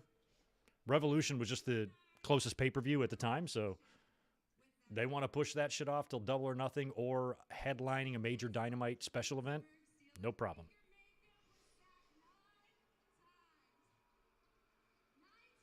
9 times. 9 times.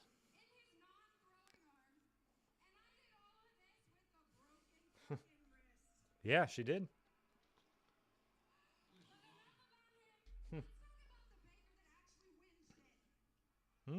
Yeah. The Baker that actually wins shit. That's great.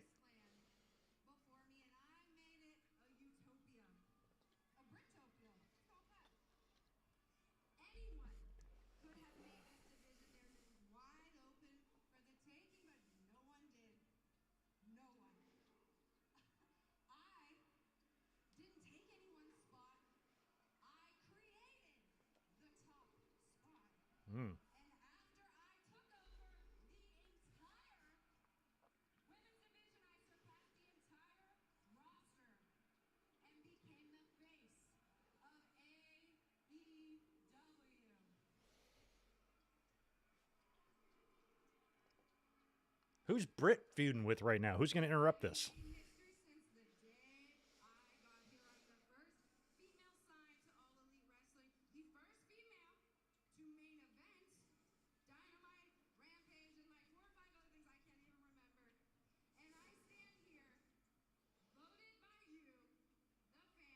I remember when she first started in AEW and she was a babyface and she was cutting some promos and stuff. I'm like, I kind of feel like she could be a star. I had no idea turning her heel would make her so much better so quickly.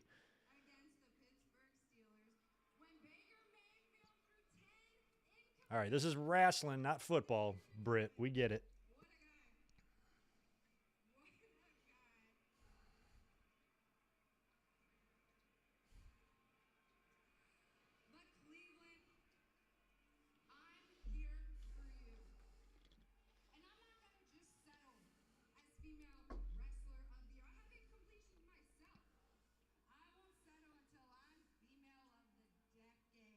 Ooh. Well, maybe Sasha Banks will come out.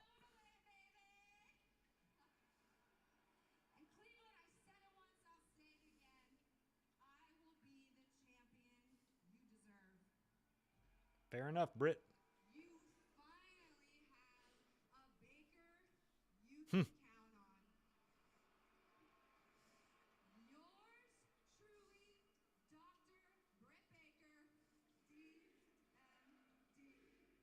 Well, they still chanted her name even though she came out and rubbed the fucking Steelers in their faces. That's funny.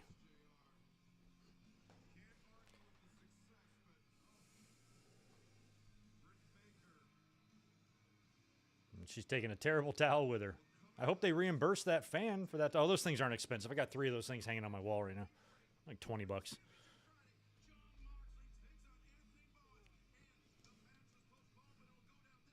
Oh, okay. There's Lee Johnson and Brock Anderson taking on the Revival.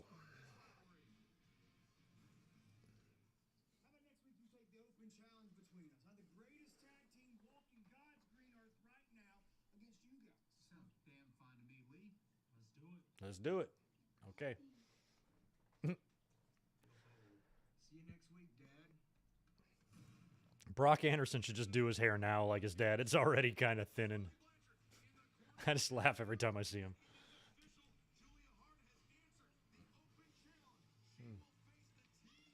Julia Hart. Oh, my God. Vicky's here with Nyla.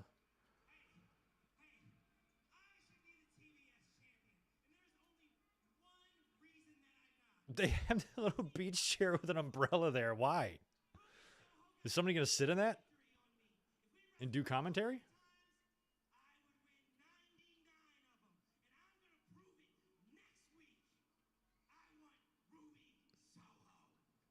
Okay, Nyla wants Ruby. They're extremely comfortable chairs that Ross and Excalibur appear to be sitting in.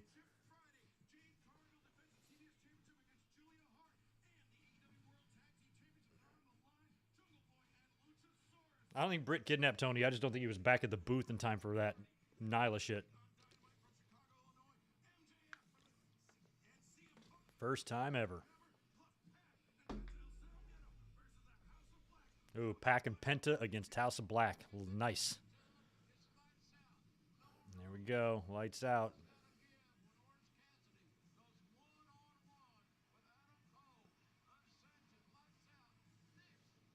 See, I like the fact that they went and filmed something like that for a TV match. Like, that just shows you that, like, their TV means something. Like, they build these matches for a reason. They advertise these matches for a reason.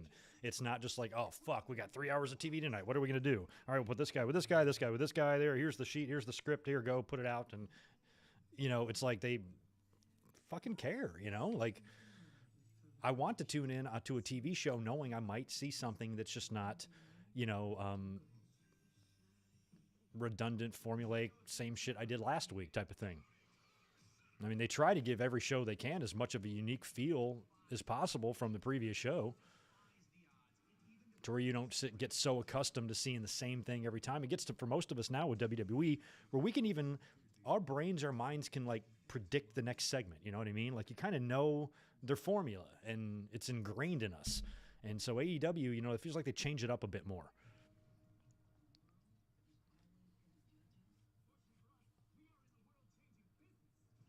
And they'll book shit ahead of time, instead of, two guys in the ring cutting a promo like MJF and Punk did tonight saying match next week. Sometimes they make a match 2 weeks from now, like they did with Archer and Page and stuff. So they just have more forward thinking, that I think can help.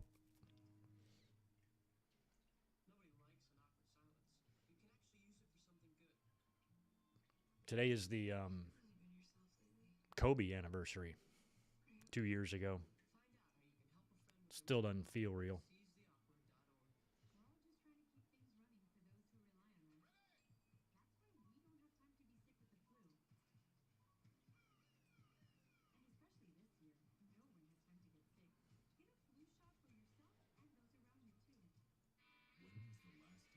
Jackass is about to come out. Oh my God, they're covering him in honey and what? I don't know how this Jackass is going to measure up. Getting your paycheck up to 2 days earlier is another reason banking with Capital One is an even easier decision than this. Which one are you going to open up first? Yep, even easier than that. What's in your wallet? What's the point of getting your check 2 days earlier? It's still going to be, if you get every check 2 days earlier, it's still going to be the same space in between the checks. What's the point, Capital One, of featuring that?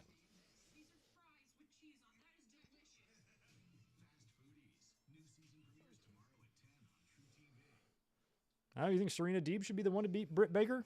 Perhaps. I like Serena. I love that, ladies and gentlemen. The lights are about to shut off. When they come back on, AEW will not be liable for any injuries. That's great.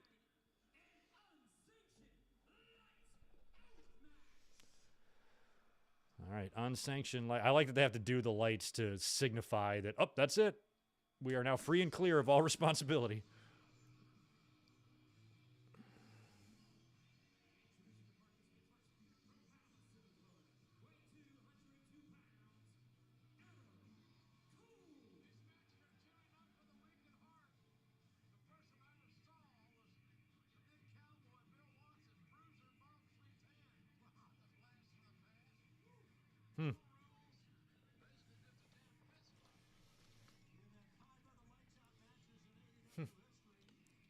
Yeah, tell your boss to fuck off for Saturday. Yeah, I think I might get sick that day, like between the hours of like 8 p.m. and midnight. So yeah, I probably wouldn't be able to work either if somebody needed me on Saturday.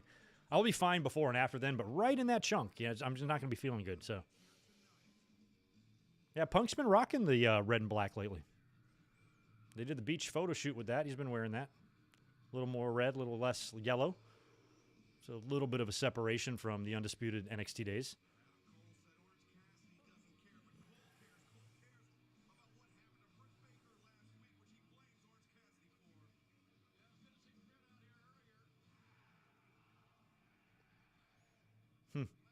One of the more cooler entrances is Adam Cole's.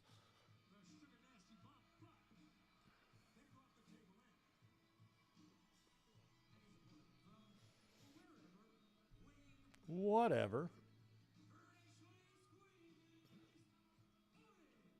Dude has had a shit ton of matches. My God, he's got 79 matches, 78 matches in the company. Holy shit. C-Mac, yes, I will be live on Saturday, but not doing a live reaction. We're going to do a review. I'm just going to come and do a podcast after. And I'm only doing that because we do a lot of watch-alongs right now on the channel with the classic reviews and these Wednesdays. We should probably keep Saturday to podcast form. I think that'll be better. So we're going to be doing that Saturday after the show. Predictions Friday. Links to both will be up by tomorrow.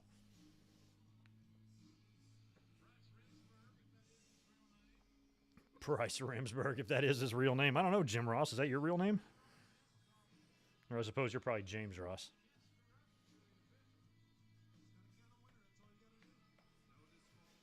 What's in Cassidy's pocket? Like a CD organizer?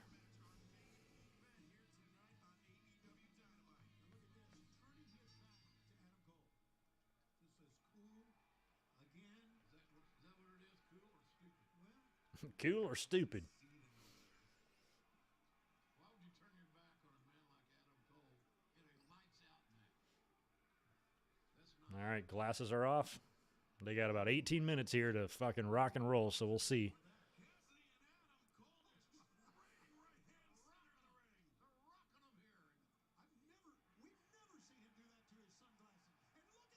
Yeah, he just busted him up already.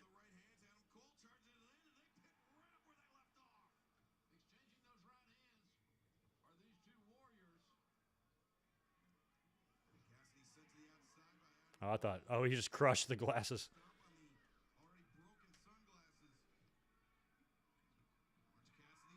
This will probably get a touch on the gnarly side, I think. I mean, I don't know how they're going to outdo that ladder match in the opening, but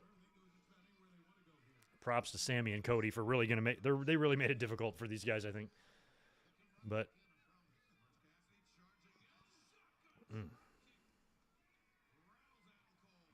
Shotgun dropkick doesn't make any sense the way he has his hands in his pockets when he delivers that.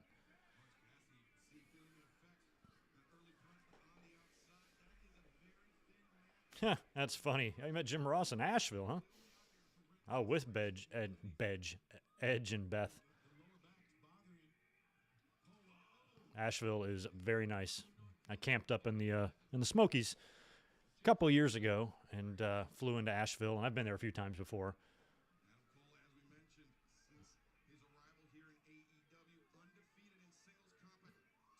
It's a little bit, if you're going to be in Western North Carolina and you're more into stuff like the arts or, culture, or you're a hippie or you like to drink beer, Asheville's a good place for you.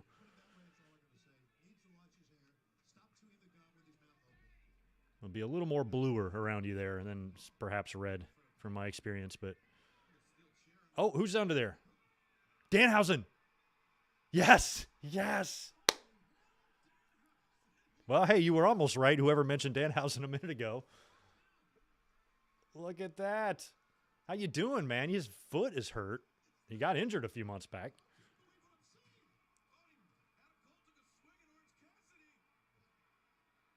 Love it. Big pop from the crowd.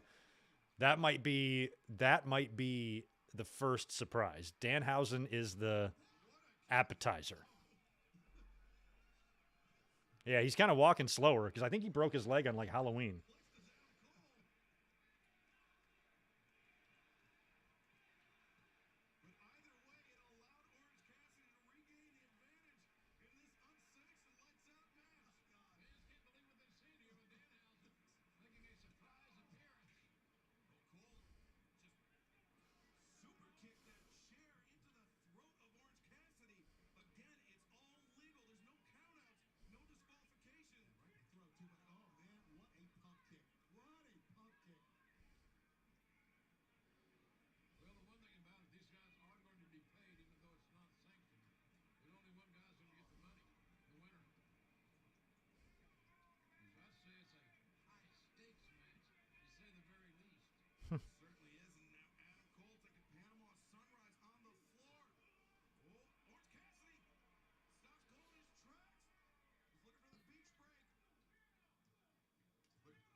Oh, what did he punch?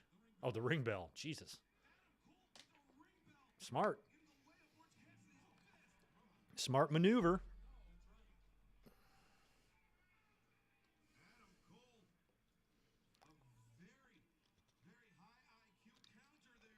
Took a couple ibuprofen for my head.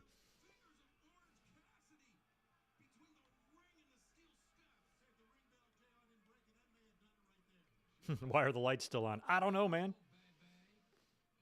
I guess it's because the lights out is to signify that they are absolved of any responsibility if anybody gets hurt. Oh, good. Those classic trash cans.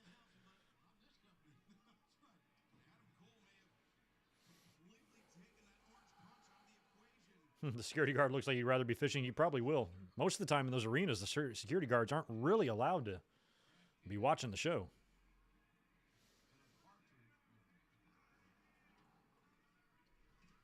All right, we got chairs now. Cole's busting out furniture. Oh, good. We're going to go to a commercial real quick, and I'm going to step out. 1 second.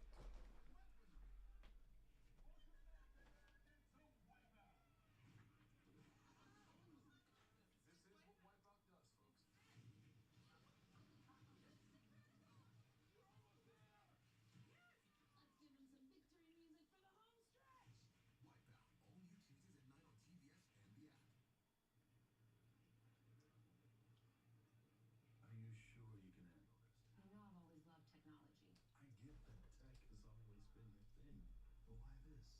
Well, this technology protects the world, and I want to be part of that. All right, we are back. Thank you, John Cena, for filling in for me while I was gone. So, Dad, what do you think?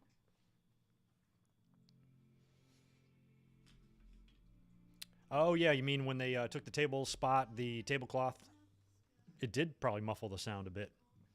Yeah, I feel like if you're going to take the bump, at least reap the rewards of having a noise so fans can react to it.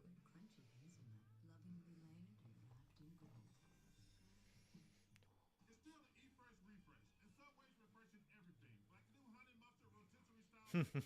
Yeah, a lot of times, too, if you've ever been to a wrestling show, the security guards will have their back turned. They'll be sitting in the chair, but they'll be looking at the audience, usually in the corner by the aisleway and stuff. And so if you have barricades that move, you know, like AEW does, WWE's are planted in now, but, you know, you can move that and bust up the poor guy. But, man, I used to go to so many house shows and events back in the Attitude Era and stuff. Those security guards couldn't help it. All the shows I went to, like I used to go to sold-out house shows. Sold out. Imagine that now. And the security guards, I'd see them all the time, catch them watching the show and shit. Because most of those shows I went to were in the South, so there's a pretty good chance that a big, giant 30-year-old security guard probably knows about pro wrestling and probably likes it.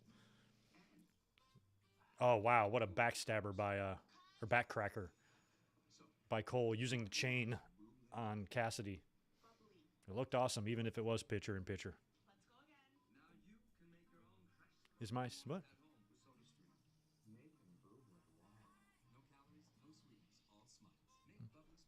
James Jones, you mean the sound of me or the sound of your AEW? Hopefully not the sound of me. According to this, my mic is working. My mic is on, although it was a little lower than I had intended it to be.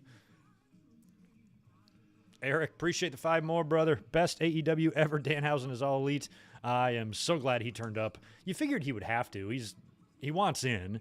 They like him. He interacts with all of the AEW stars. He did an intro for us here on the channel. He's awesome. Glad to see him popping up.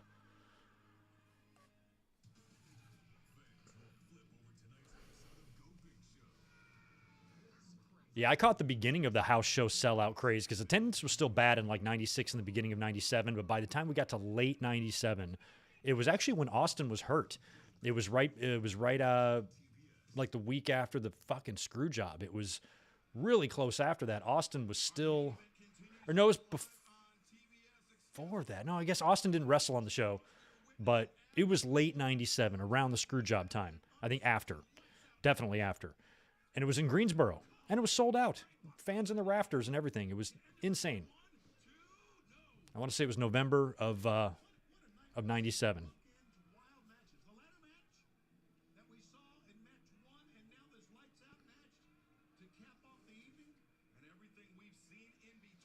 All right, Cole's setting up the chairs. Those broken sunglasses are still in the ring.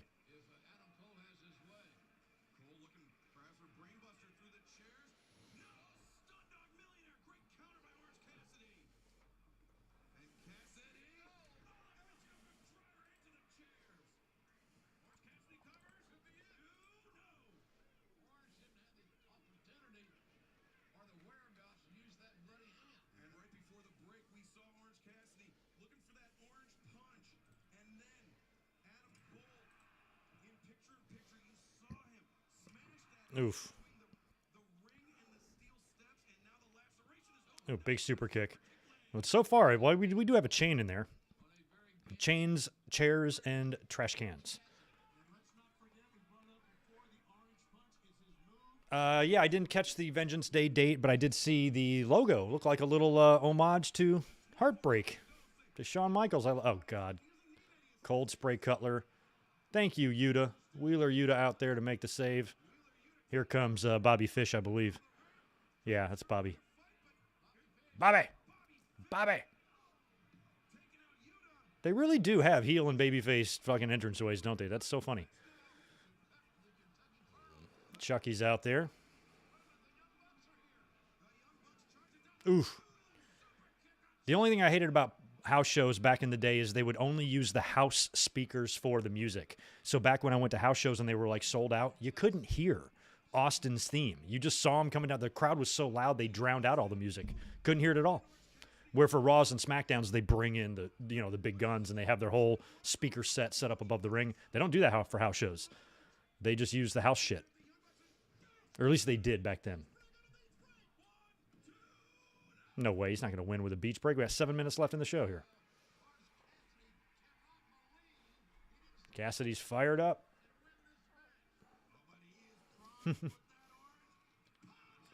Wow, he nailed Cassidy with the punch. Oh, I like it, but he hurt his hand because he punched the ring bell earlier. That's good. It's good storytelling.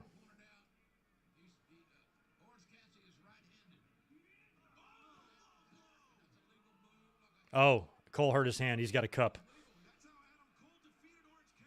Or he's just got balls of steel. A cup with thumbtacks.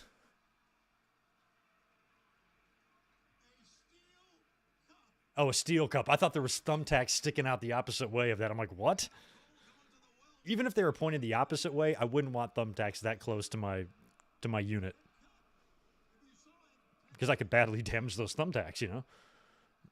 We ain't having that. Poor Cole. He's going for the Panama. And he hit a beauty. Cole kicks out. Who's that guy right in the very front? This looks like Dave Chappelle. Doesn't he look like he's going to tear off his hoodie and jump in the ring? Don't get in there, Dave Chappelle.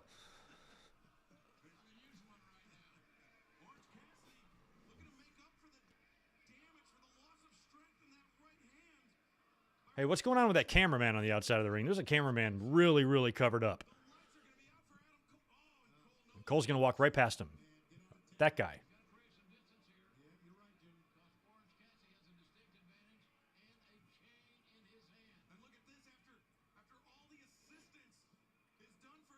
Cole's leaving through the locker, or through the entranceway there, through the tunnel. Got 5 minutes left. Where are you going?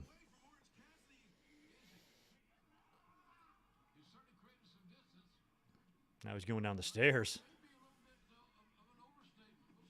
Look at Tony Khan. Is that Jerry Lynn? Right on.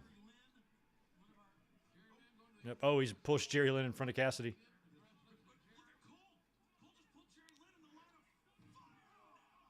Oh, they broke the TVs? I guess these days they cost about $300.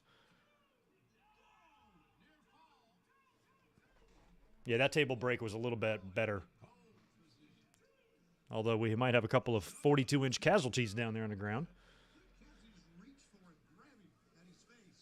Yeah, do you guys think anybody is under the garb there as the camera? We didn't see Trent come out, so I thought they could throw us another surprise and have Trent pull off the shit, you know, and then Gargano comes out. But hell, we might not see Gargano.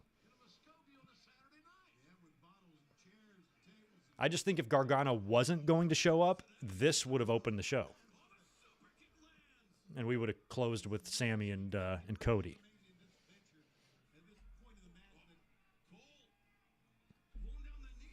Oh, he's going for the last, or for the boom on Cassidy.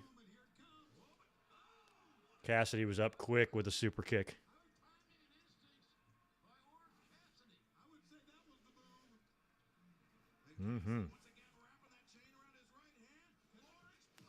Oh, he hit him with the what? The light? Jesus.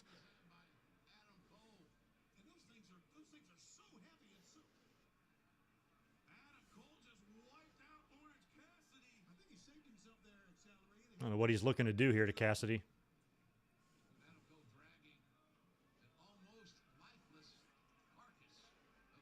Oh, he's going up top. He's going to the backside of that apparatus. Oh, look out. He's going to climb the truss and do something.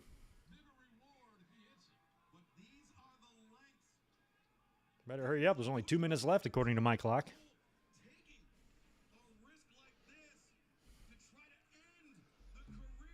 Oh, wow. What is he going to do? Where'd he go? He took so long to get up there. Oh, shit. Cassidy's behind him. Oh, Jesus. What are they going to do? Is there a crash pad set up anywhere?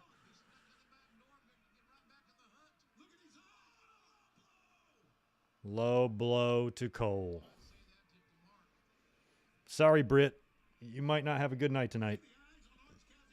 Don't Panama Sunrise him off the top.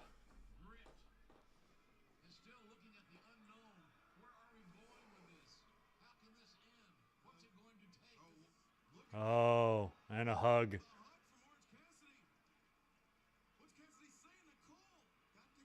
I hope there's a crash pad down there. Oh, Cole's like, no, fuck that, man.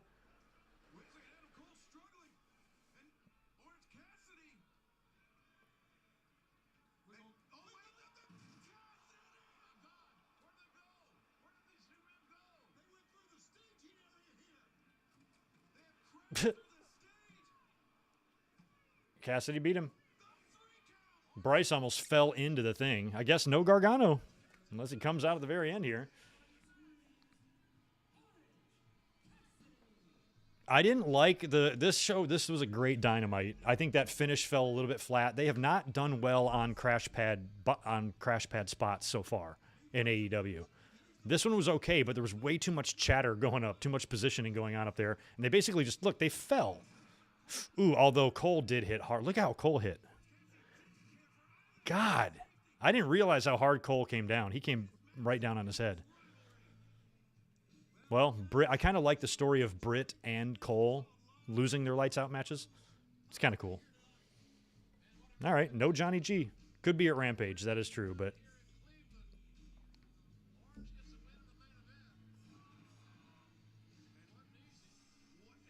and it was a good match.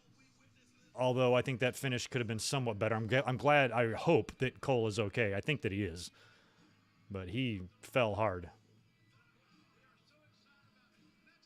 Well, that was an excellent Dynamite. As always, guys, thank you for being here. We saw that great opening ladder match with Cody and Sammy Guevara. Great MJF and CM Punk stuff. And then capped it off with pretty balls-out fucking main event here, man. Good stuff.